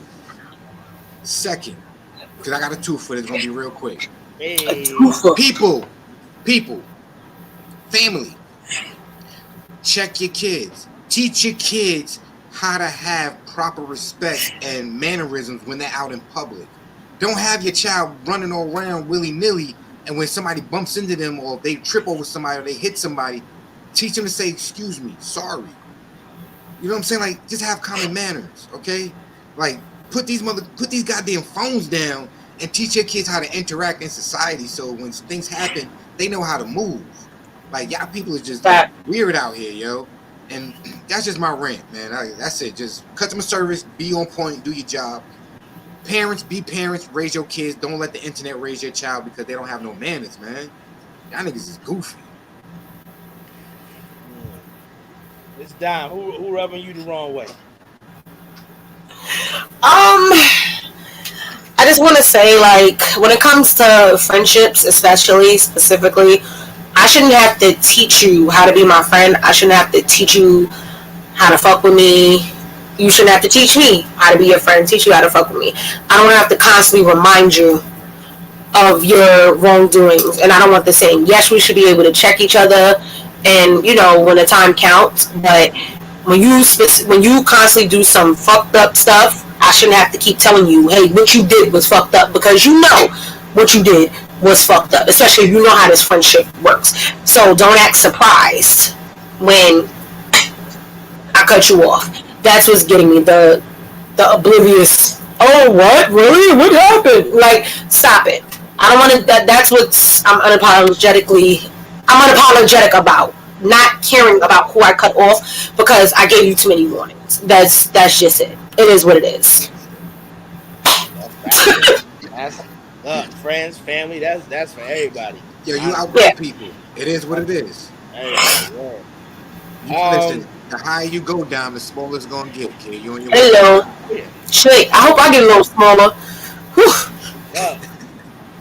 Fuck around, just be us three here in the building. I got about 2 cousins left and a half a sister. I have no problem cutting anybody off. Listen, I got my 2 people right here on screen and my bae. That's it. We rocking out. So when it come down to it, that's all you need. That's all you need. Mine real quick is actually a cry out. And it'll be interesting also to see y'all take on it after I say what I say with you both. You know, Model Citizen J, you working in the school system. Dime, you working with children. And Rebecca in the building as well, who is a teacher also, correct? If I have that correct, Jay? I believe so. Or works in the school system. I believe she works with kids or works in the school system in some format. What I was saying was the whole school system honestly needs to be revamped and reformed all the way around. Now, I know we actually had a discussion about this before, where Rebecca was here, and we kind of chimed back and forth on that. Outside of just reading, math, and English, things like that, school system now should only be teaching shit that is going to aid us in life. Rebecca, I just want to say I'm sorry. I just want to say I'm sorry if I ever offended you in any way, shape, form, or fashion. I thought she did. My bad. I thought she did. Because you investigate people. Right. Nonetheless, the shit that they teaching in school, I don't give a fuck about no damn Boston Tea Party. I ain't even from Boston. I don't give a fuck about who created electricity, because right now in North Carolina, to my knowledge, Duke Energy created that motherfucker. New York, Con Edison created that motherfucker, so I don't care about none of that shit. Alright? I need stuff to be taught that is preparing us for what to expect as we go on in life. Technology, coding, how to open a bank account, financial literacy, things like that need to be taught. Sex education, that's still important. Yes, how to be safe out here, things like that. Knowing the laws about what they're trying to pass out this motherfucker, that should be taught. Everything else is asinine, and I don't care about it, and it's not setting us up for success or none of our kids. That's why, again, like Model Citizen Jay has stated before, it is important for us to also be schooling our kids and not leave it on the teachers to do so. Because, again, I don't really feel like they're really being prepared for what's going to come when they exit out of school, right? Explaining to the fact that, yes, going to college is a great thing. You know, it is a good opportunity in some cases. But in the event that it's not for you, that is not the end of the world. Do not make it seem like I have to go to college just to be successful out here. Yep. Give me trades that are going to help. Like the last time I saw a trade in school was fucking 7th grade when I had wood shop. After that, going towards high school, if you wasn't going to a specific school, they didn't offer none of these trades that you can go and venture into after graduation, like mechanics, like things like that. They didn't offer that no more. Bring that shit. Bring back home ec, because motherfuckers don't know how to make a peanut butter and jelly sandwich out this motherfucker. Bring that shit back. Give me tools that you're going to need to make it in life. That's what needs to be said. Because I'm looking at even when they take these EOGs and tests like that. Let's just say I came in on a day and my son had a bad day, right? And he didn't do good on the test. Now they take the scores from that test talking about, yeah, I don't think he's reading at the level that he should be. Because everybody's not a good test taker. Right. So that should not constitute where his level of intelligence is and things like that. So y'all need to do away with these motherfucking tests because that don't help nobody either. Well, I think cheating up them bitches. So I say don't do away with tests. Restructure the test to where the kid. No. To where the kid can let you know he retained knowledge and information. Because like you said, some kids are bad test takers. But if you could tell me everything, that means I know you know it. Hello. You know like if you could act it out, like you may not be able to tell me, but you can act out a scene or describe it, and you may be oracle or something like that. Then cool, you telling me you still know this information. So I'll take it out. I say do more, have it more, and crypto, exactly. Like that. It needs education needs to be more modern, and it needs to be more geared towards the future. And those do fucking make it, and then make it more fun. Do knowledge bowls during class. Yes. Do a pop quiz, but make it fun and interactive. Don't just slap a paper in front of me. Exactly. Say you got an hour and a half and mark these answers. I'm motherfucking doing abracadabra, and that's it. And well, see, when you teaching kids, you have to you got to teach the left side of the brain and the right side of the brain. Because, you know, certain kids are left brain, certain kids are right brain. Teach both sides of the brain so this way the kids can grow and develop. And like you said, then you teach them, like, the stuff for the future. Like you said, the crypto, NFTs, how to do coding, things like that. Then we'll have a better future. Like, just align with what is today. Yes. Everything y'all teaching me from back in the day, great. Fun, whatever. The caveman created the fire. I don't give a fuck about that shit. I turn the motherfucking button on the knob and the fire come up. That's how that shit works now. Tell me some shit that's happening today. Teach kids how to balance, how to go food shopping, give them a budget. Yo, how to let eat them know right. how to survive. You know, do that shit. Teach yoga. Teach fucking meditation, because we got mental health going crazy out here. Teach shit like that, how to deal with, feelings and anger and shit like that. Yep. Throw away these damn textbooks that ain't got shit falling apart and nah, bro, that's not helping us, to get us where the next generation needs to go, because you're not setting them up for nothing. And then, it is on the job of the parents to do that. But there's a lot of shit when they're juggling, jobs and how to keep the lights on and do shit like that. Rebecca. Like, come on, let's go hand in hand with this shit and let's you know what I mean? That's all I'm saying. Just read. And you know what? And you know what, B Dollar, though? I'm glad you said that, but that's a call to action to us as parents, that we know what our kids need. Right. So it's up to us to learn it and then teach them. Right. And I'll be real with you, parents. I'm gonna give you guys a little cheat code of what you can do for anybody. Listen, there's a Lego set called the Milo 2.0. Yo, buy it, download the software, set up the pieces, and you're gonna teach your kid coding and stuff like that. So it'll be beneficial to you, because they're gonna need coding in the future. Yo, Fatima, look, when I come back to New York and I see you, I'm gonna trip you. I'm telling you right now. She's sitting here talking about something. I'm learning how to make PB&J right now. First of all, her son knows how to make a whole sandwich. This was this might have been 2-3 years ago. He FaceTimed me one day, mad random. I'm at work. He He's literally in there making a full sandwich, like on the phone, calling me. Like these kids are so. I'm like, yo, this grown men don't even want to make their own sandwiches. Look, teach them young. Look. My mom did that same shit. Sit I was right just about here, to say that. watch what I'm doing, so you don't have to ever depend on nobody else to do that shit for you. So shout out to the young king making his sandwich. Exactly. That's a fact. Listen, he know how to eat when he get hungry. Cheese, goddammit. We need 2 pieces. I don't know about 2 pieces of cheese, man. That's gonna get somebody bubble guts. Yeah, that's a lot. So we're gonna get bubble guts bugging. like goddamn chocolate on chocolate with sprinkle shit that she was ordering before. That's a bubble gut right there. Yeah. My character was a kid. I had to be childish. Can I have chocolate with extra chocolate with double fudge chocolate? No, that's the real shit though. Becca said, all jokes aside, doing my job teaches me how to scam. Yo, Rebecca, send the codes. Appreciate you.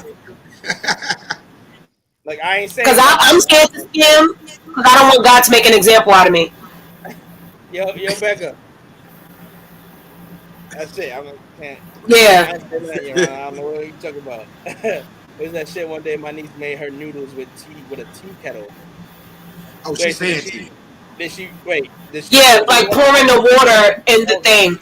Because I put that shit in the microwave. I don't got time to wait for water to boil. That's what you do at the corner store. You get the cup, put the hot water from the tea right now, let that shit sit for like 3 minutes, and you good to go.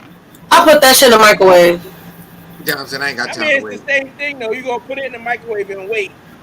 Same thing. You pouring the water in the cup and wait. You still waiting. Cause then I gotta stir. I don't got time for that. This is why they gotta change. Yeah, I don't got time for that. Look, I told Miss Don, it's the same shit. You still wait. This is why we got to reform the damn school. Cause y'all got out here thinking it's quicker doing that shit than the same shit, putting the water in the water. It's the same shit.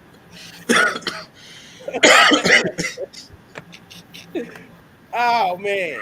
So here's a question for you, Miss Dom. Last week you was the hot seat guinea pig as we attempted to turn up the heat. And you said last week that you wanted to go back on the hot seat again. Yes, I'm willing to take the heat. Look, I'm eating chips for this. Are you willing to go through the gauntlet yet again? Sure. Now, I do also want to know, was there any interaction between you and wifey after last week's show where she let you know that you may have indulged in giving out a little bit too much information? No. Or was she okay with all the answers you gave, even with the I like it when she's like a quarter of a century? Yeah, no, I told her everything and she did the same thing. All right. And she's okay with the fact that you told us that you guys tried to scissor and it didn't work out. Just making sure. I think I forgot that part, but I'm sure she didn't mind. Well, if you forgot it, she know it now. I'm sure she didn't mind. I didn't give too much detail. I didn't go into. We're gonna send this one out to you too. Blink 2 times if you need help. Just in case, ladies and gentlemen, for this last week's show, please go ahead on over to RTJ the Bread on YouTube and catch the entire episode of the scissors and the positions and the proper ways to maneuver at the Green's house. Look, now she leaving. Thanks a lot. Nah. Don't leave. Oh, she on the way over now. You in trouble. Listen, we all in trouble tonight. Y'all want to make fun of my ass. Now you in trouble. How about that? I'm just going to put my mic on mute and eat my chips. So, without further ado, let's jump into it. Hot air. So hot in here. So hot air. Why is it so hot in here? Ah! Oh, man. What she said? Wait, how it didn't work? What didn't work? Bria, what you talking about? How it didn't what worked? She talking about the scissors from last week. Oh. I don't know if she want to let us know how it did. No, we're going to let it go. We can move on to the scissors. We can move on to the scissors, go to the paper. Let's see. Woo! My time is ticking. You see how lit? Wait, hold on.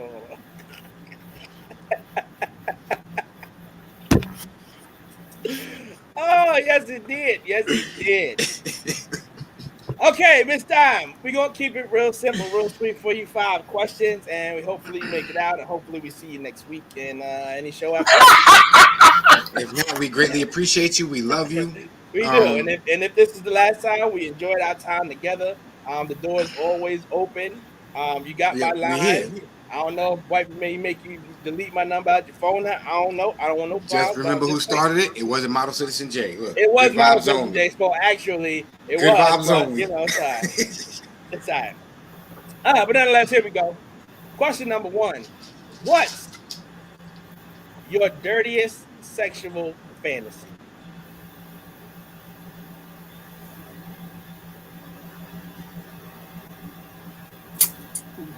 Whoa. I never thought about that. Not zooming in. I really never thought about that. Why you gotta do me like that? It's all about Dime right now. I'm trying to eat my chips. Like my Enjoy dirtiest sexual fantasy. Yeah, Becca said, You might have to get back to me with that one because now I gotta think about it because I never thought about that. Like, don't get in trouble, Dom. Don't get in trouble now. no, I really never thought about that. I promise you. Yeah, Fatima said I'm only thinking. Fatima said, "Why you always lying?" No, I'm really thinking. I really don't have any. I might conjure up one tomorrow, but I don't.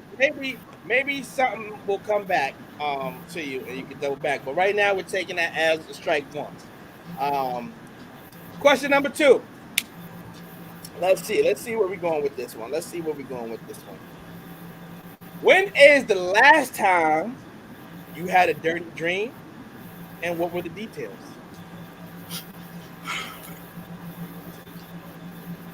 I think last week. Can y'all not zoom in on me? I think that's a new element to hot seat. We got to make you feel it where you're the only one. Yeah, you gotta feel it. You're the only one on the screen. So we're gonna have to rock out with this.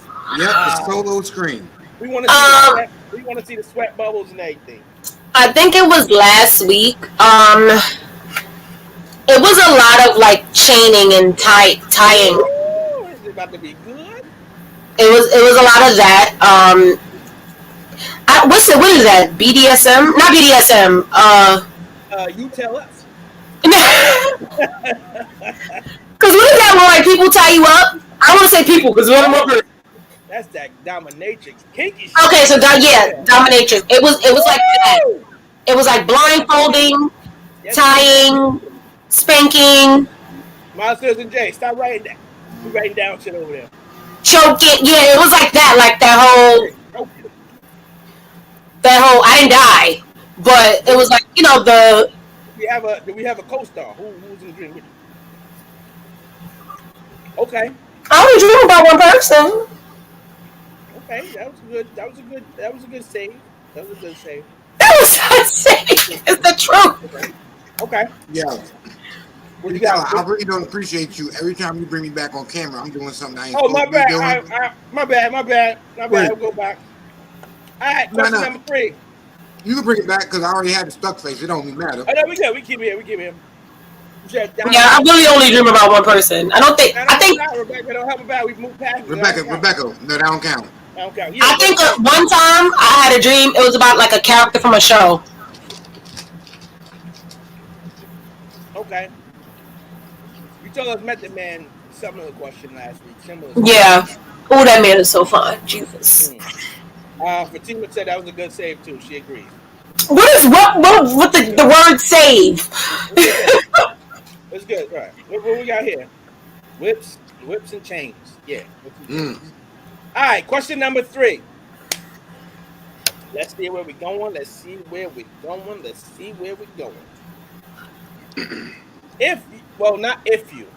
Do you watch porn? And what is your favorite category? I do watch porn. I like to watch girl on girl. Sometimes amateur. It depends. Or you like them home videos? It depends. Like, it can't look too homey. Like, I don't want it to like your project bathroom. But it be the home ones, but they add a little nigga glitter to where it looks like professional. And what's the other one? There's another one. Okay. Oh, okay. It's not a whatchamacallit. It's not like a category. It's just like a specific person that I watch like their videos. Oh, you got specific. Oh man. You got a favorite. Yeah, like I watch Skin Diamond, Jada Fire. Like I like their stuff. I'm just saying for the record, Jada Fire, her stuff be sitting up too perfect. I'm just saying. Yeah, she's on the chest. She sits up. That was a good one. Do you watch porn? Why, yes, I do, and I got a whole list of shit. Okay, we appreciate that. Question number 4. Let's see where we're going. Okay. We're gonna stick to the theme of details. We're going to zoom in like that. Can you give us a detailed play-by-play on the best orgasm you ever experienced, and how did it go down? Okay, so an orgasm is like totally different from a regular, We're talking about you explosions. Don't go chasing waterfalls. Because I haven't had many. That you used to. I think it was during masturbation. Yeah. Okay, so solo dolo? Yeah. Hey, okay. That was like the best one. Like as far as an orgasm. So she playing the guitar. That's what's up. Okay. All right, Miles Citizen J, how you think she's doing so far as we kind of round this out in the last one? So far so good. You know, she's doing a thing, yo. Okay. Let's see where we're going to bring this one home. Let me see. Let's see. Miles Citizen J, and also if you have one, you can throw it out there. I'm struggling right now. I'm thinking of one. I'm trying to come up with one. I'm even trying to get on the internet right now and Google one for Miss Dime. Okay. Let's do this. If you were in a parked car in the middle of Times Square, and wifey said, "I'm in the mood that we got to get down right now," would you be willing to get busy in that moment with her? Yeah. If she said so, yeah. If she was okay with that, absolutely. With the risk of public display. Remember, that means we're in the middle of Times Square here now. I mean, it's not me insinuating it and then risking it and her getting in trouble. So obviously, if she's the one saying, "Listen, right now," obviously she don't care about it. So I'm down with it. Shout out to guys who not care. Okay. No, I said Ed. This is hypothetical. She may or may not. She may or may not. There's a chance we might go to jail. But if she's willing to take that risk, which I doubt, we're not gonna wild out like that. But yeah, go to jail. Look, give me some time. We're gonna try to help you get out. I ain't got it right now, but I'm just saying. You know my violent life. I always got bill money. Yeah, that's true. Miles Citizen J, that's something to let you know as well. Like, yo, always got a little stash from bail money. Listen. Because my life is a joke. Right. Look, shout out Fatima giving me a shout out for these questions. Thank you, Fatima. I'm trying to get better. Because Fatima's crazy. Tom called us out, so we just trying to get better out here. I'm gonna know, Fatima. I'm gonna need you to go into the group chat and stuff like that, on the group page. Give me some questions, Fatima, because I ain't got no questions. Fatima, you were supposed to send out some questions. Exactly. Where you at with the questions? So you gonna have good to luck, because it's gonna be one of y'all next week, and if she's sending the questions, good luck to y'all. That's all I'm gonna say. I'm up. Oh, now $B up. Oh, wait. Good luck. I'm up. I feel like I want to put both of y'all on the hot seat, being that I just went twice. Well, I'm gonna be honest with you. I already made my video. No. I'm not afraid to make videos. Go down. Hmm? I don't care, bro. See, I like you. I don't care, bro. Word, yo, B down. I like you. So both of y'all going on the hot seat next week. Wait, hold up, down. Check this out. I can't hear. Yo, check it. It's Model Citizen J. I failed hot seat last week. I just No, got you said we know that. You gonna pass this week though, because you gonna answer every question. Listen. I'm gonna answer the question with I plead the fifth. 1, 2, 3, 4, 5, fifth. Nah, I'm gonna run it up. I'm gonna run it up all the way. I'm gonna hold y'all to it. We playing solo. We out here, bro. Don't be fooled by him. We out here, bro. You see what the shirts say? Heavy is the head. Heavy is the head. When it gets swole by your lady, you better watch the answers you get. Right. Let me get my question. Look, go to the Facebook group page. Go to the YouTube page. Put the questions up there under one of the videos. Drop it in the group page. We will ask your questions. Give you all props and all courtesy that these were your questions for the hot seat. So next week I'm up. I don't know if Miles says he's gonna join me or not. I don't know. I'm with it. I'm with it. I'm up. I don't care. We here. We here. Watch your leg. Watch. That's what I'm trying to tell her. You better watch his back. She might send a kite to New York. And it's gonna be a fist at my door. I don't know. Shit, look, just for the record, my Citizen J was a little late today. He was there a little 7:20. So, I don't know. He was in a headlock. Yo, y'all gonna do me like that? He was in a full Nelson. Hey, check this. I'm the big dog around here. You see this heavy is the head that wears the crown. Hey, okay. I'm the big dog in the yard. Hey, your cue gonna come up at the bottom in a few. You might want to check. Hey, how many dryer sheets is it again? Oh man. Yeah. I'm gonna shut up now. Oh, there go your cue. There you go. I'm gonna shut up. Look, we gonna put a star right next to that one. Well, we gotta start at. We said ask all the questions. What? Ask all the questions ET week. Oh, you see her friend. What's ET? What? Entertainment Weekly? I don't know what ET's on. Oh, you see her with the fit. And listen, I could bob and weave. You know what I'm saying? You see that weave. I'm good. Yeah. It's either weave or that's just a direction where you kept getting popped and you doing the Mike Tyson punch out. It's all right, ask though. all the questions next week. Yeah, we with it. Next week we with it. I'm with it. It's all good. We with it, man. We ain't scared. We ain't never been scared. Oh man, where we at? Where the clock at? All right, it's winding down. We're gonna try to wrap this up real soon. We're gonna jump right into that next conversation. Why can't you let it go? So again, understanding that mental health is such a big thing, a huge thing, especially nowadays. And we talk a lot about it, especially in the Black community for the men. So I brought this question up just based off of what we were talking about with P-Valley this past week. As again, we don't want to be spoilers for some that have not watched yet. But in that particular scene, it was something gearing around mental health and how us as Black men kind of deal with things like that, and ultimately, what ends up happening half the time, which is not always a good result from somebody dealing with mental health.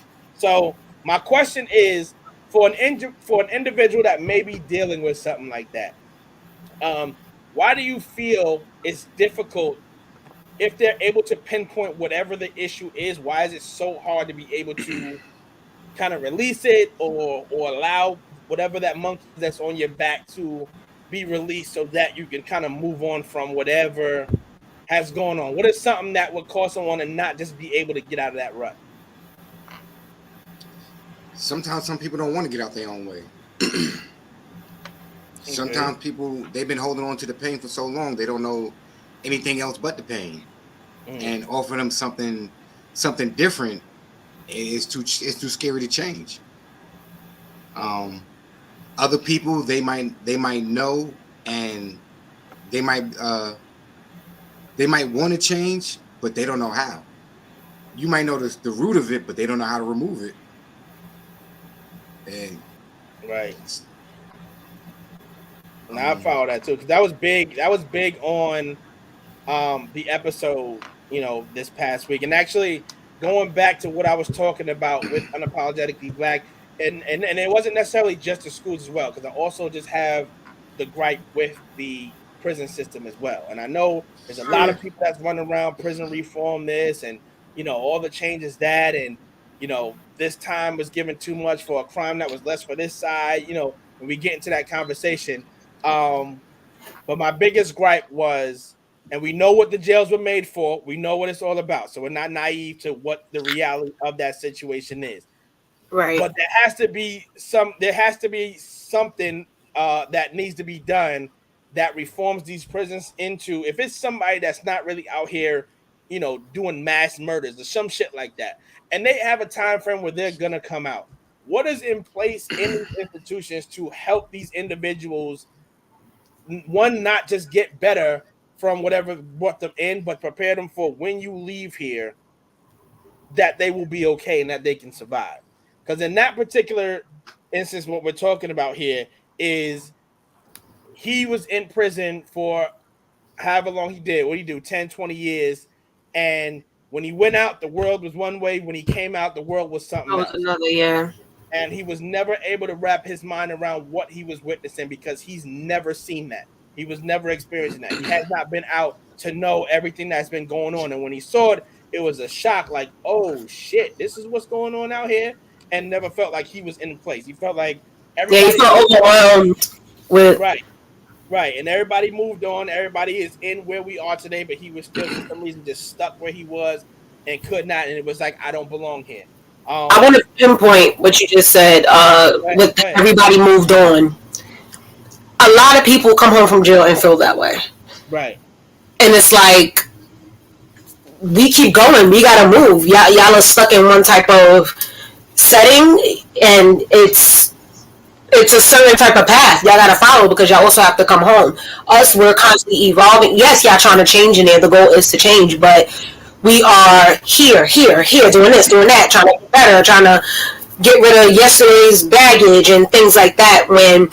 But a lot of them I noticed, like I have friends that came home from jail and it's like, yo, everybody, niggas is out there moving on, and then it's like, what do you expect? It's either you come home and try to adapt to it and get out of your own way, or you're simply just gonna just stay with that mindset and you're gonna really mess yourself up. Right. Yep. Because I'm looking at like all the money that gets generated from prison, right? And again, obviously, we're not naive to what prison is about. So again, I'm not even like talking about that. We know that. Right. But it's in a sense where for all the money that the world generates from these prisons and what they put in these prisons, like you can't tell me there's no way you can't get certain programs in there, updated technology in there, just to get them trained for what to expect when you're out here in these streets. Like, to me, that's just like there's nothing like for all these politicians you voting on. Like, I know they say go out and vote and you study this individual that you're voting for. First of all, they all the fucking same to me. I mean, it still doesn't mean don't go vote. But at the end of the day, right. Government is government, Republican or Democrat. I don't give a goddamn. They out for self to keep whatever they got built within their little community and no one else. So, like, that's bullshit to me as it is. But the fact that you see more damage being done from people that come out of prison and like, I don't have a problem with that. Like, there's nothing you want to do to help anybody out. Like, that shit is crazy to me. That's wicked. You have one individual that was brought up, one individual in this entire world for something to say like world hunger, right? And they brought up Jeff Bezos, and they said if he took 12% of his entire wealth, he can fix world hunger. You mean to tell me only one person can do that shit? And it's like they want everybody that's super rich. I get it. They have the platform to do so.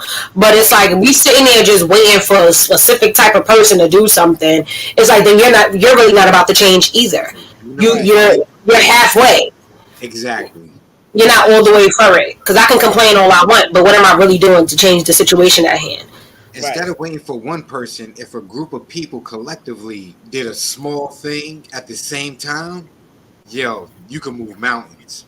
Be the change, like how you like. It's exactly. Be who you say. You know what I'm saying. You want. Right. You want this type of person in your life. Be that person. Right. That part.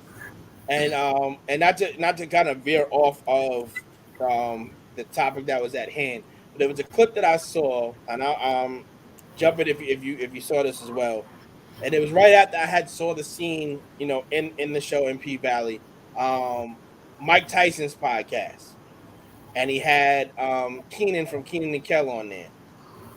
And there was a point where Mike Tyson was talking about, the demons that he faced when he was younger and all the things that he went through and the mental issues that he's had. And now at the point where he's finally starting to, get into a good space in his life, even at this point. Mm-hmm. And he said something real interesting in that, and that shit like hurt me to hear him even say it. But he was like, if I'm not called or viewed as a nigga, then I'm nothing. Right? And he was like, that word is the only thing that gave him a sensibility of like, I'm somebody.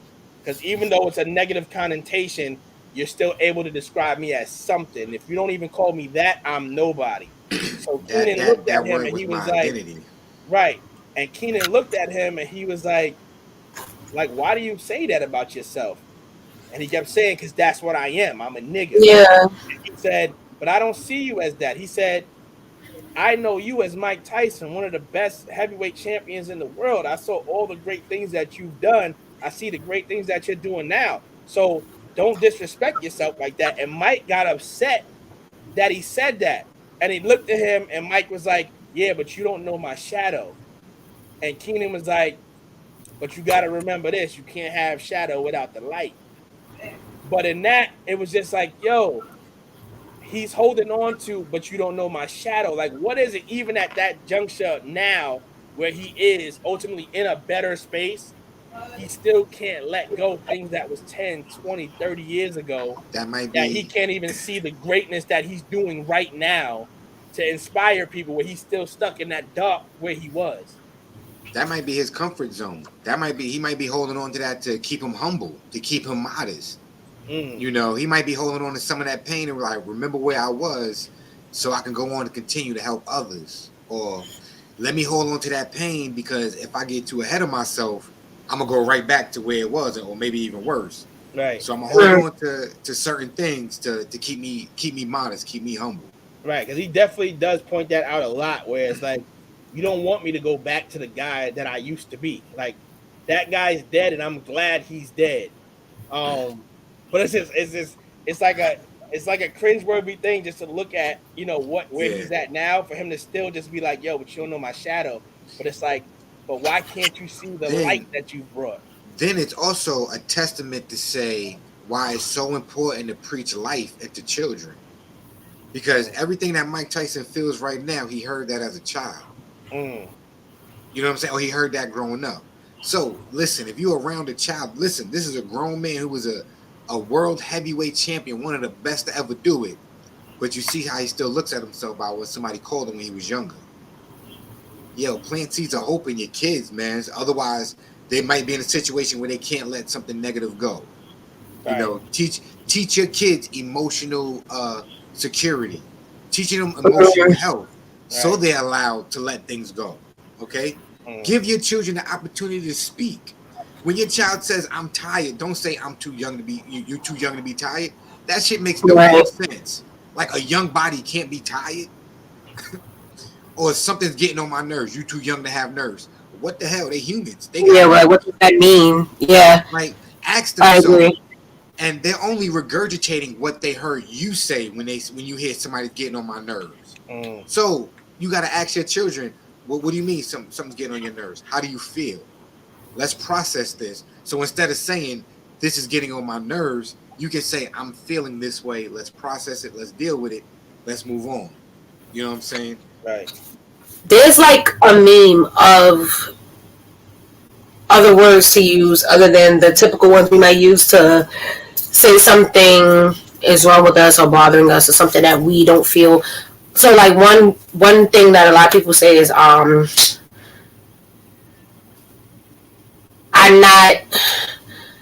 not where I should be. And then the alternate sentence is right now I am preparing myself I'm not looking at it as though I'm not where I should be, but I'm preparing myself for where I need to be. It's like it's because sometimes we ask for a lot of things and we're not ready for it yet. Because it's like when you get it, will you really know what to do with it if it comes way before your time?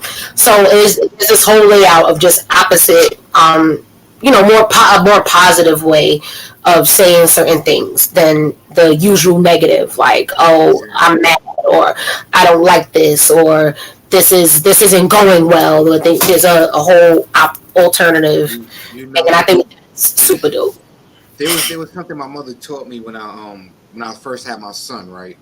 And you know how children, they always want to help you do something, help you do chores around the house. 9 times out of 10, the adult will always say no. No, no, no, no, don't do that. No, no, no, don't do that. So now the child's hearing no. They're trying to be helpful and do chores with you, and you're telling them no. My mother taught me, don't say no. Say thank you, let me help you with it. Or thank you for helping me. Or thank you for looking. So now it's positive reinforcement. So now when he grabs the broom, he doesn't think, no, no, no, no, no, I'm not supposed to touch that. Oh, I'm helping my dad out. I'm doing something positive. Even though in that moment you're not saying no as something negative, 9 times out of 10 when they hear no, it has a negative association with it. Right. So like you were saying, Dom, just restructure your words and how you say things the way it doesn't have a negative undertone, it has a positive impact on it. Man, this mean I can't curse no more. Oh no, you still got to use that because that's the. I was say I love cursing. My mother definitely had a fluid language. I love it. It tastes so good just to hear a S bomb or a F bomb. It's just like yeah. There's only a little bit you can tell me in a nice way. You're gonna have to curse at me to make sure. Oh, okay, all right, you serious now? Yeah, it's that's why I go when I drop a few curses. That's when they know they're like, oh, all right, he ain't playing. All right, it's real. Right. He said no because I'm gonna have a right to go behind you and re-clean that. She said no because I'm gonna have to go right behind you and re-clean, and that's extra work. That's all I'm saying, Fatima. God damn, do that shit right. That's why you do it together. That's why you do it as a team, Fatima. Teamwork, Fatima. Like, yeah. Teamwork. Look, I'm gonna start up. I say, yeah, you can help me, and then when they ain't getting it, get out the way, nigga. Oh man, I love my kids though. I love my kids. They know I love them. They know I love them. Man, but we're gonna keep it moving, man. But yeah, that's definitely a conversation, man. That's obviously that can be contained and it deserves deeper look. Yo, Model Citizen J, I forgot to tell you though. And you haven't done it this week, so maybe I can save it for next week. But I want to tell you, I actually had something prepared for you where I was letting you know that I was ready for you. You was ready for me? All right. If you can, let me know if you can hear this. Right? And I'll put you on to game. But look at what I found. All right. What you find, yo? Did you hear it? I'm ready. I'm ready, right. Kid. I got to put you on to later to what I found. But simple things like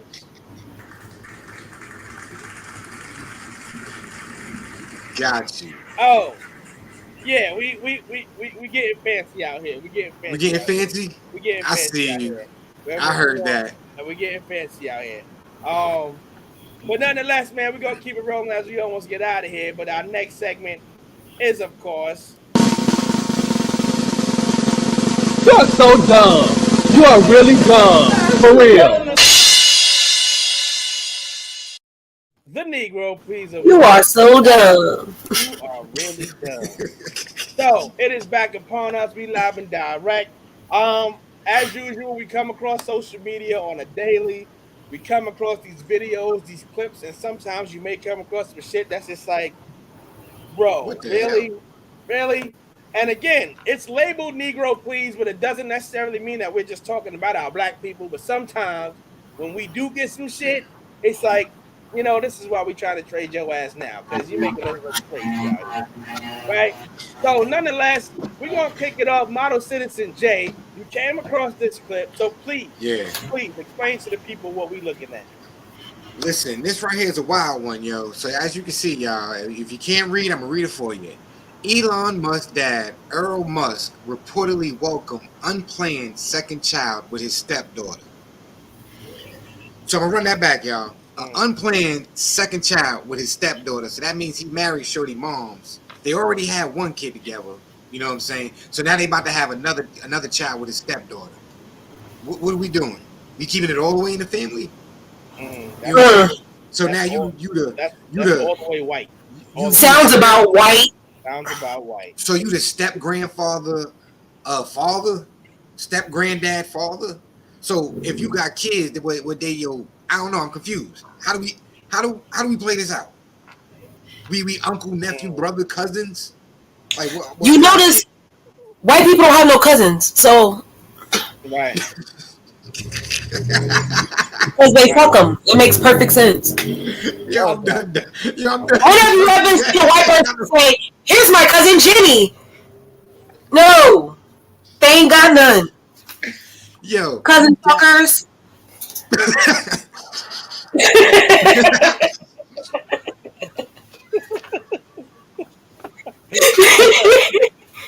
Oh man. So Miss Dom, you up next. Here we go. I bet y'all thought that was weed. Got me fucked up. Dimes in my hand, smoking that cocaine, boy. I ain't got no plan but smoke and blow. And the sound of the cane on my Brillo, it's slowly driving me insane. Days be going down, sleep don't come easy. Days, please believe it, since I've been on it. Everything's going wrong. Oh, I should go and get high. Look what Scott's done to me. I can't stop these hits from falling on my pipe. Oh, Scott. Oh, baby. I know. Yes, Miss Sharon. Going down. I fucks with Miss Sharon. Yo, on the low though, she was carrying some notes. She was. She definitely held a tune. Since my fight. She said, "Oh." I expect to hear that on iTunes. Not too. That's gonna be the bass head anthem for the next 2 years. Yo, I can't stop this from falling against my pie. Yo, Dom, I'm gonna tell you right now. Jump on it quick. Start the viral with that audio on your TikTok. You gotta start it right now. That's going around the neck for me. Yo, why was the phone down to the knees? Like, why is your string so long? Somebody come and snatch shit and bounce. Like, why is that shit so long, bro? Nah.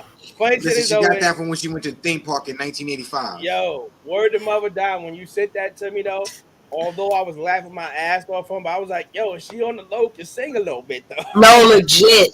Yo. But that cocaine got to her. Yo. So I actually had a 2 for today as well. Right, because I couldn't decide of which one to run with. First one, shout out to the king of pop, Michael Jackson. I need y'all to see the look on my man's face when everybody else in the room recording with him was fucking the song up for one.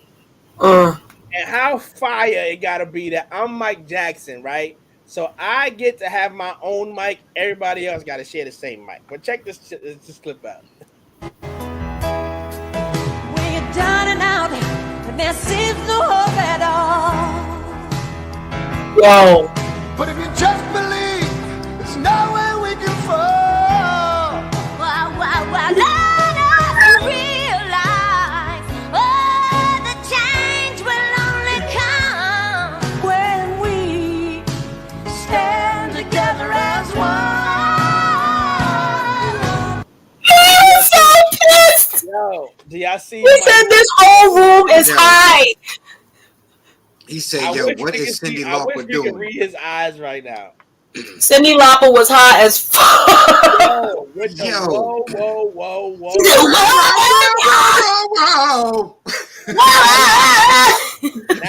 saw that jaw. You know what kind of jaw that was. Uncle Murder stole that from her with the whoa. Yo. And Michael Jackson he's the king of shade. He was a Virgo. Yo, who was that last person? Because that last person looked like death. I don't know who that was. Well, you know, white people age like fruit, so. Yo, she looked like an albino raisin. Yo. They age like fruit, so it don't even matter.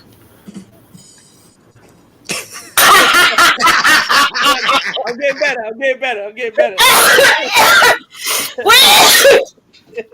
I wasn't expecting it. Damn, don't down us. I wasn't. No more sound effects. No more sound effects. Yeah, you can't do that. You can't do that on live now. They're gonna cancel us. Yo, so my second one here now. I need y'all to play close attention, right? It's not even so much about what you're seeing on the video. It is, but the biggest part is you gotta hear what's being said. Now, salute to all my DJs, right? The number one rule when DJing, you must know how to read the room and know the right time to play something. I know what you're about to play. And in this case here, the DJ did not understand. You fucked up bad. I know what you're about to play. Here we go. I already knew it. If I were the DJ. When your legs don't work like they used to before. You need to leave.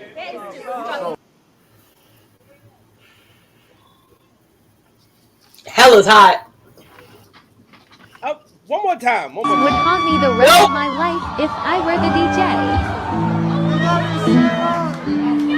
When your legs don't work like they used to before.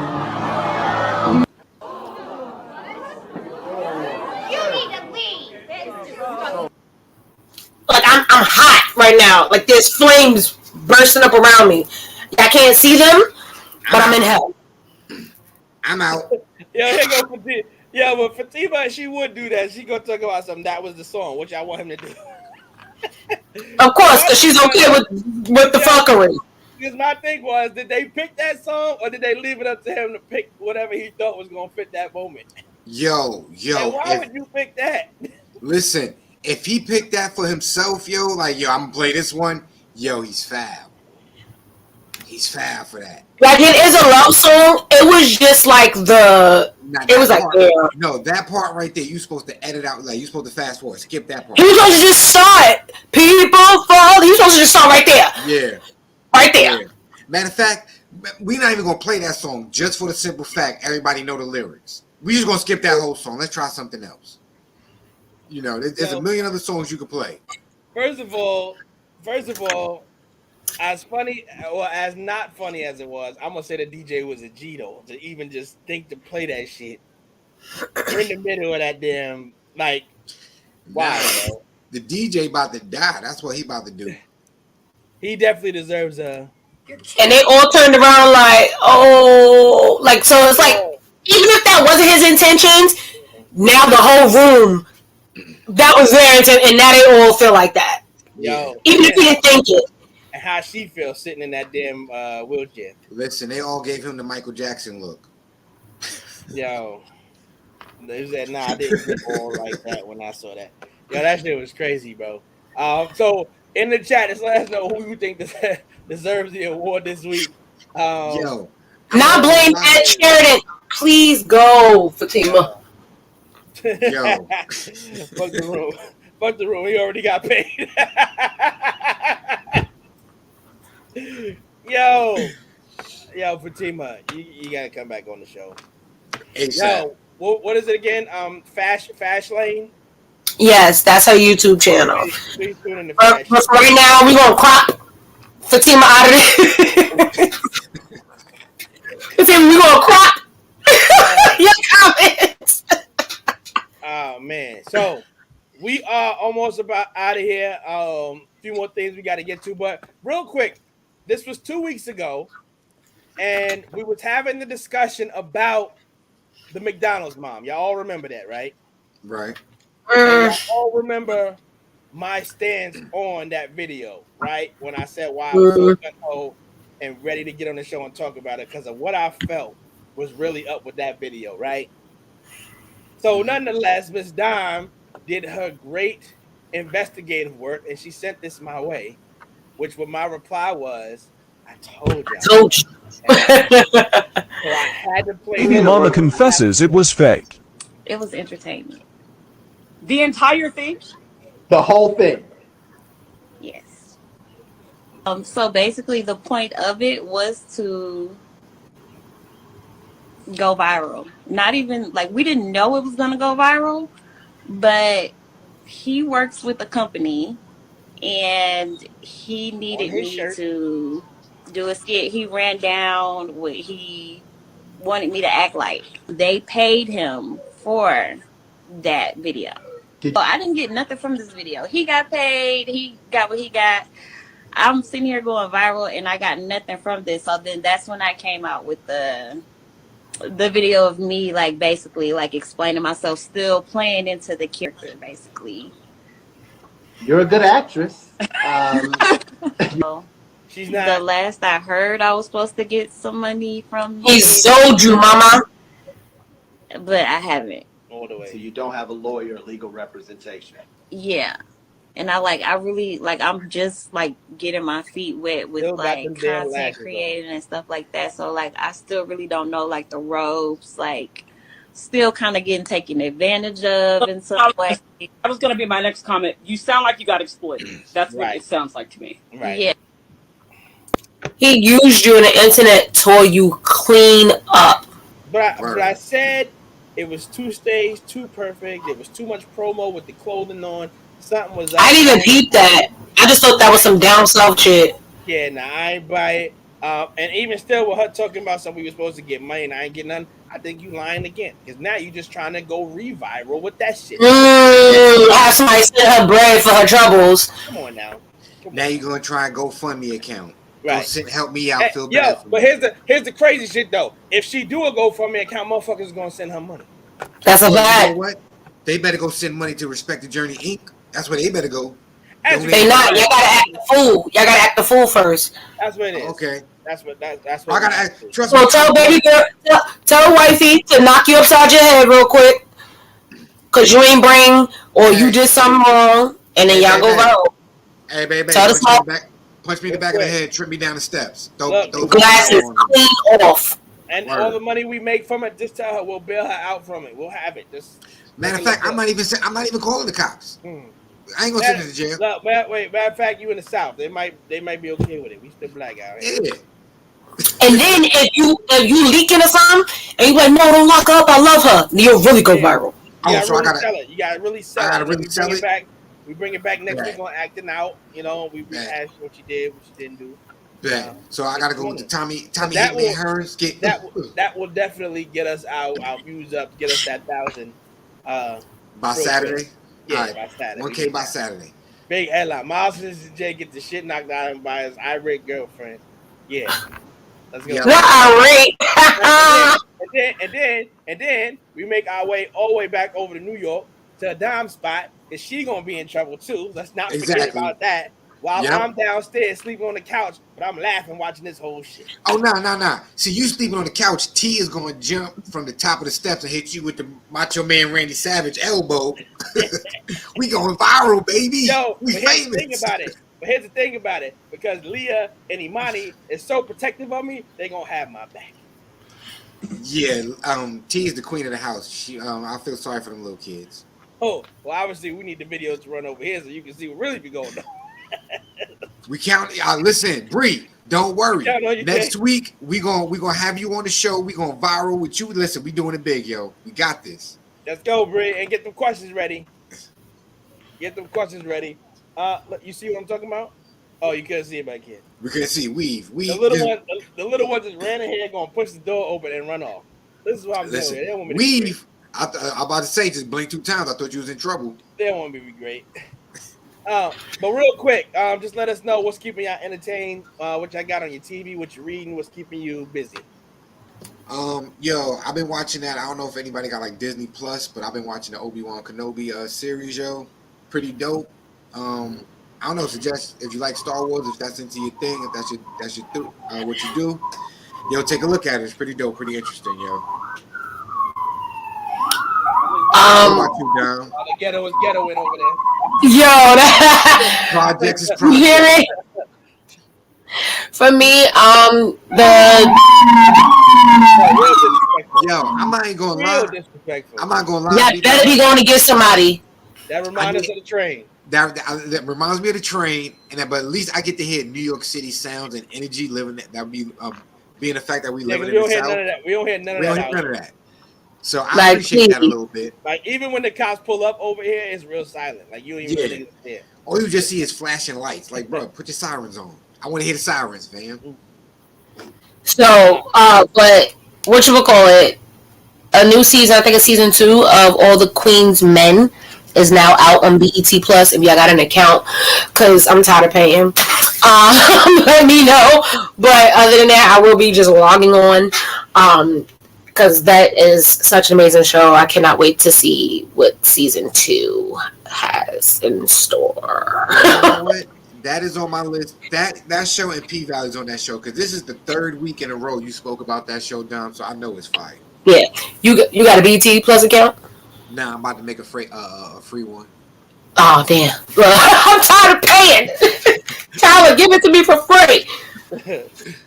Yeah. What about you? Like I said, we was catching up with P Valley. Like I said, definitely go check that out. If you have, Showtime, Supreme Team. It's a 4-part series, I believe, showing the ins and outs of the crack era back in Jamaica for everybody that lived in the era and really know that about the Supreme Team. It kind of gives you the history around that. It's dope. It's not dope in the sense of, what actually was going on, but it was dope to kind of relive some of those memories for anyone that knows about that and some of the people that was involved in that and just showing how that history kind of played itself out. So that was a dope show to really go into the history of that. I think that's all that's really got my attention right now because, P Valley's been taking a lot of energy out of people. So that's and the Shy, the Shy.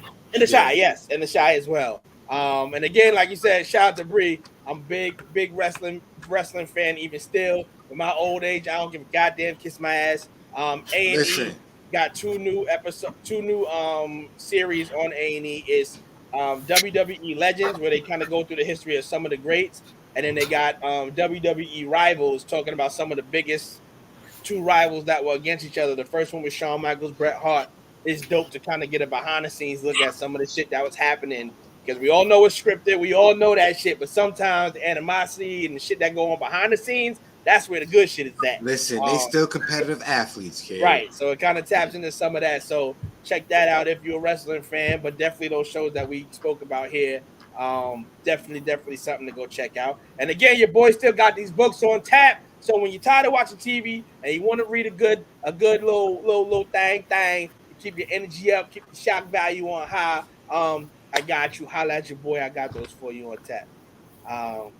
So yeah, man. So Miles Citizen J, y'all already know before we get out of here, hit us with the affirmations of the week, the wellness tips. What should we be out here doing? Why everybody should be out here getting the e-bike and all that? What's up?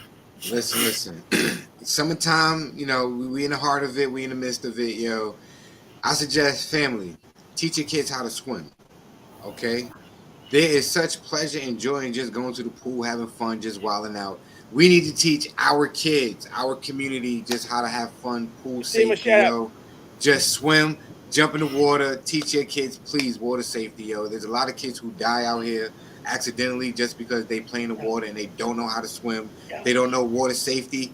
Yo, I'm telling you, if we get in the water, we gonna be better than Michael Phelps. We're going to be able to send our kids to school on college, on scholarships, on swimming scholarships and stuff like that, playing water polo, just things of that nature.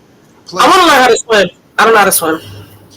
Yo, Dom. You got to do it how I do it. I just jumped in the deep end and look, nigga, you either going to make it to the side or you going to drown. I'm not going to front. That's how I learned how to swim. But when I had my son, I really took him to the aquatic center out there in Flushing, Queens, and he got some swimming lessons. For free? Yeah, it was $3. But he was a kid.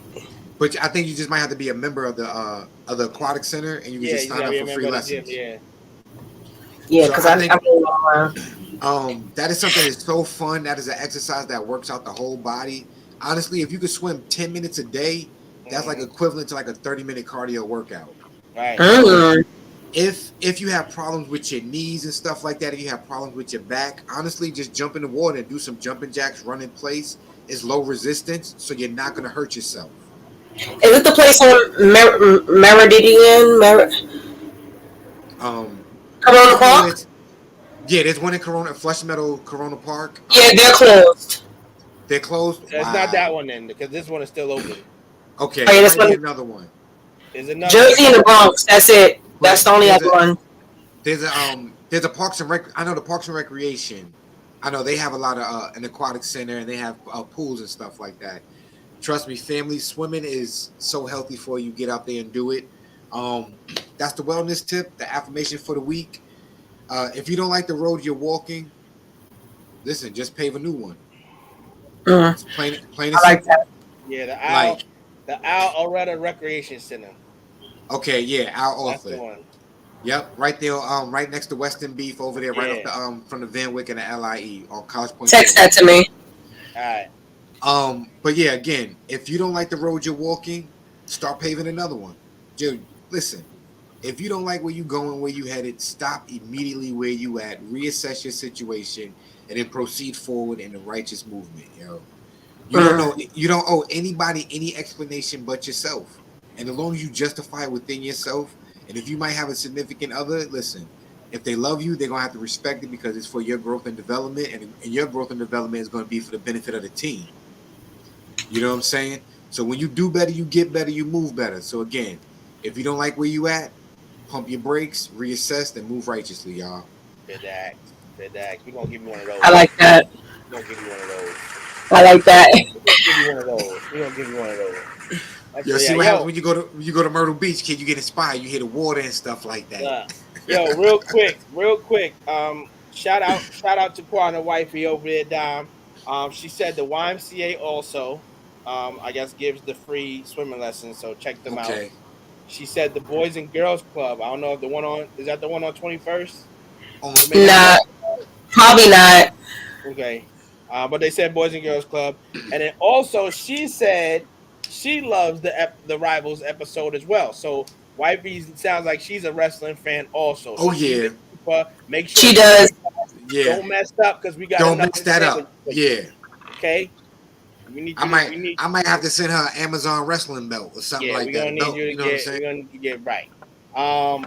So once again, thank you everybody that's tapped in with us this week. Whether it was here on StreamYard, if it's Facebook, if it's YouTube, wherever you tapped in from, thank you for rocking with us each and every week. Yes, Q Team Wrestling. We will be back next week, same time, same channel, but y'all already know how we do. Before we get out of here, we leave with a prayer. So our night is real spiritual, and hopefully our spirits is cleansed for the nonsense that we've been doing throughout the day. But we're gonna kick it off.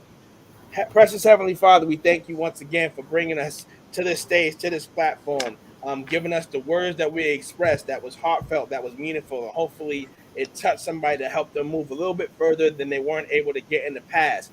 I want to pray for everybody that was on this live stream, everybody from the sound of my voice that can hear whatever it is and whatever struggles you're going through right now. God, I ask that you intercede on their behalf. Show your power today for those that have never experienced your will and your grace. Allow them to experience that, to know that they can trust in you and every hour and every beck and call to get down and just speak to you. And you may not arrive in the capacity that they may hope that you will, but just grant them the focus and the capacity to accept the way that you will come so they can recognize the blessing when it is right there, because it may not come in the form or fashion that we expect it to be, but just know he is there. He is able to provide whatever it is that we're asking for. We just have to make sure that we are paying attention. All businesses and everything, for everyone that's got something going on that's tapped in with us today, we ask that it flourishes, that it grows into the biggest that they can imagine that it can be. We wish nothing but success for everybody, well-being and health and love. And in Jesus' name, we pray this prayer. Amen. Amen. So once again, people, thank you for tapping in. Next week we'll be back live and direct. Miss Doc, hopefully we'll have Bree in the building, where she'll have her hot seat questions for me and Model Citizen J. I guess they're gonna tag team it up, and we see who's gonna fold under the pressure. See who's gonna fold under the pressure, and all that. But same channel, same time. You already know what it is. It's never about the destination. It's always about the journey. And try as they may, they will never be RTJ. Yo, one more thing I actually wanted to point out before we get out of here. If y'all paid attention to the intro beat, because each week I try to switch it up with different sounds and everything just to keep that little bit of that DJ element. But the beat we actually played today was produced and made by Young Jay. So he jumped on the iPad. He created that beat for us today, and I put that on for the drop today. So we're gonna actually run that. We're gonna close out with that. We're gonna close out to that. Listen, that was I want to give out. I just want to give a quick shout out. I want to give a quick shout out to the Young King, Young Jay, man, to my nephew, man. Cause the young boy be styling. He did the posters. Now he doing beats. Listen, I need him to design something for the team, man. He needs something. Yo, he on it. Young Jay, man, I'm calling you out right now. The Journey fam is gonna put you under pressure. Right now, we need another beat. We need another poster, and we need you to design something so that we can wear it on the podcast, Jay. All right? The Journey fam needs something. I will say this, though. When I go downstairs, I'm going to give him the right cross because he outside with a damn laser pen shining through the window. Got me thinking niggas is out here trying to get the drop. I'm going to punch him in his face because he had me out here bobbing the wheel. Yeah, he got to chill with that. But yo, we tapping with y'all next week, y'all. Like again, this is the young bull right here. It's Three the Hard Way with DJ V Dollar, Miss Dime, and Model Citizen J. It's RTJ the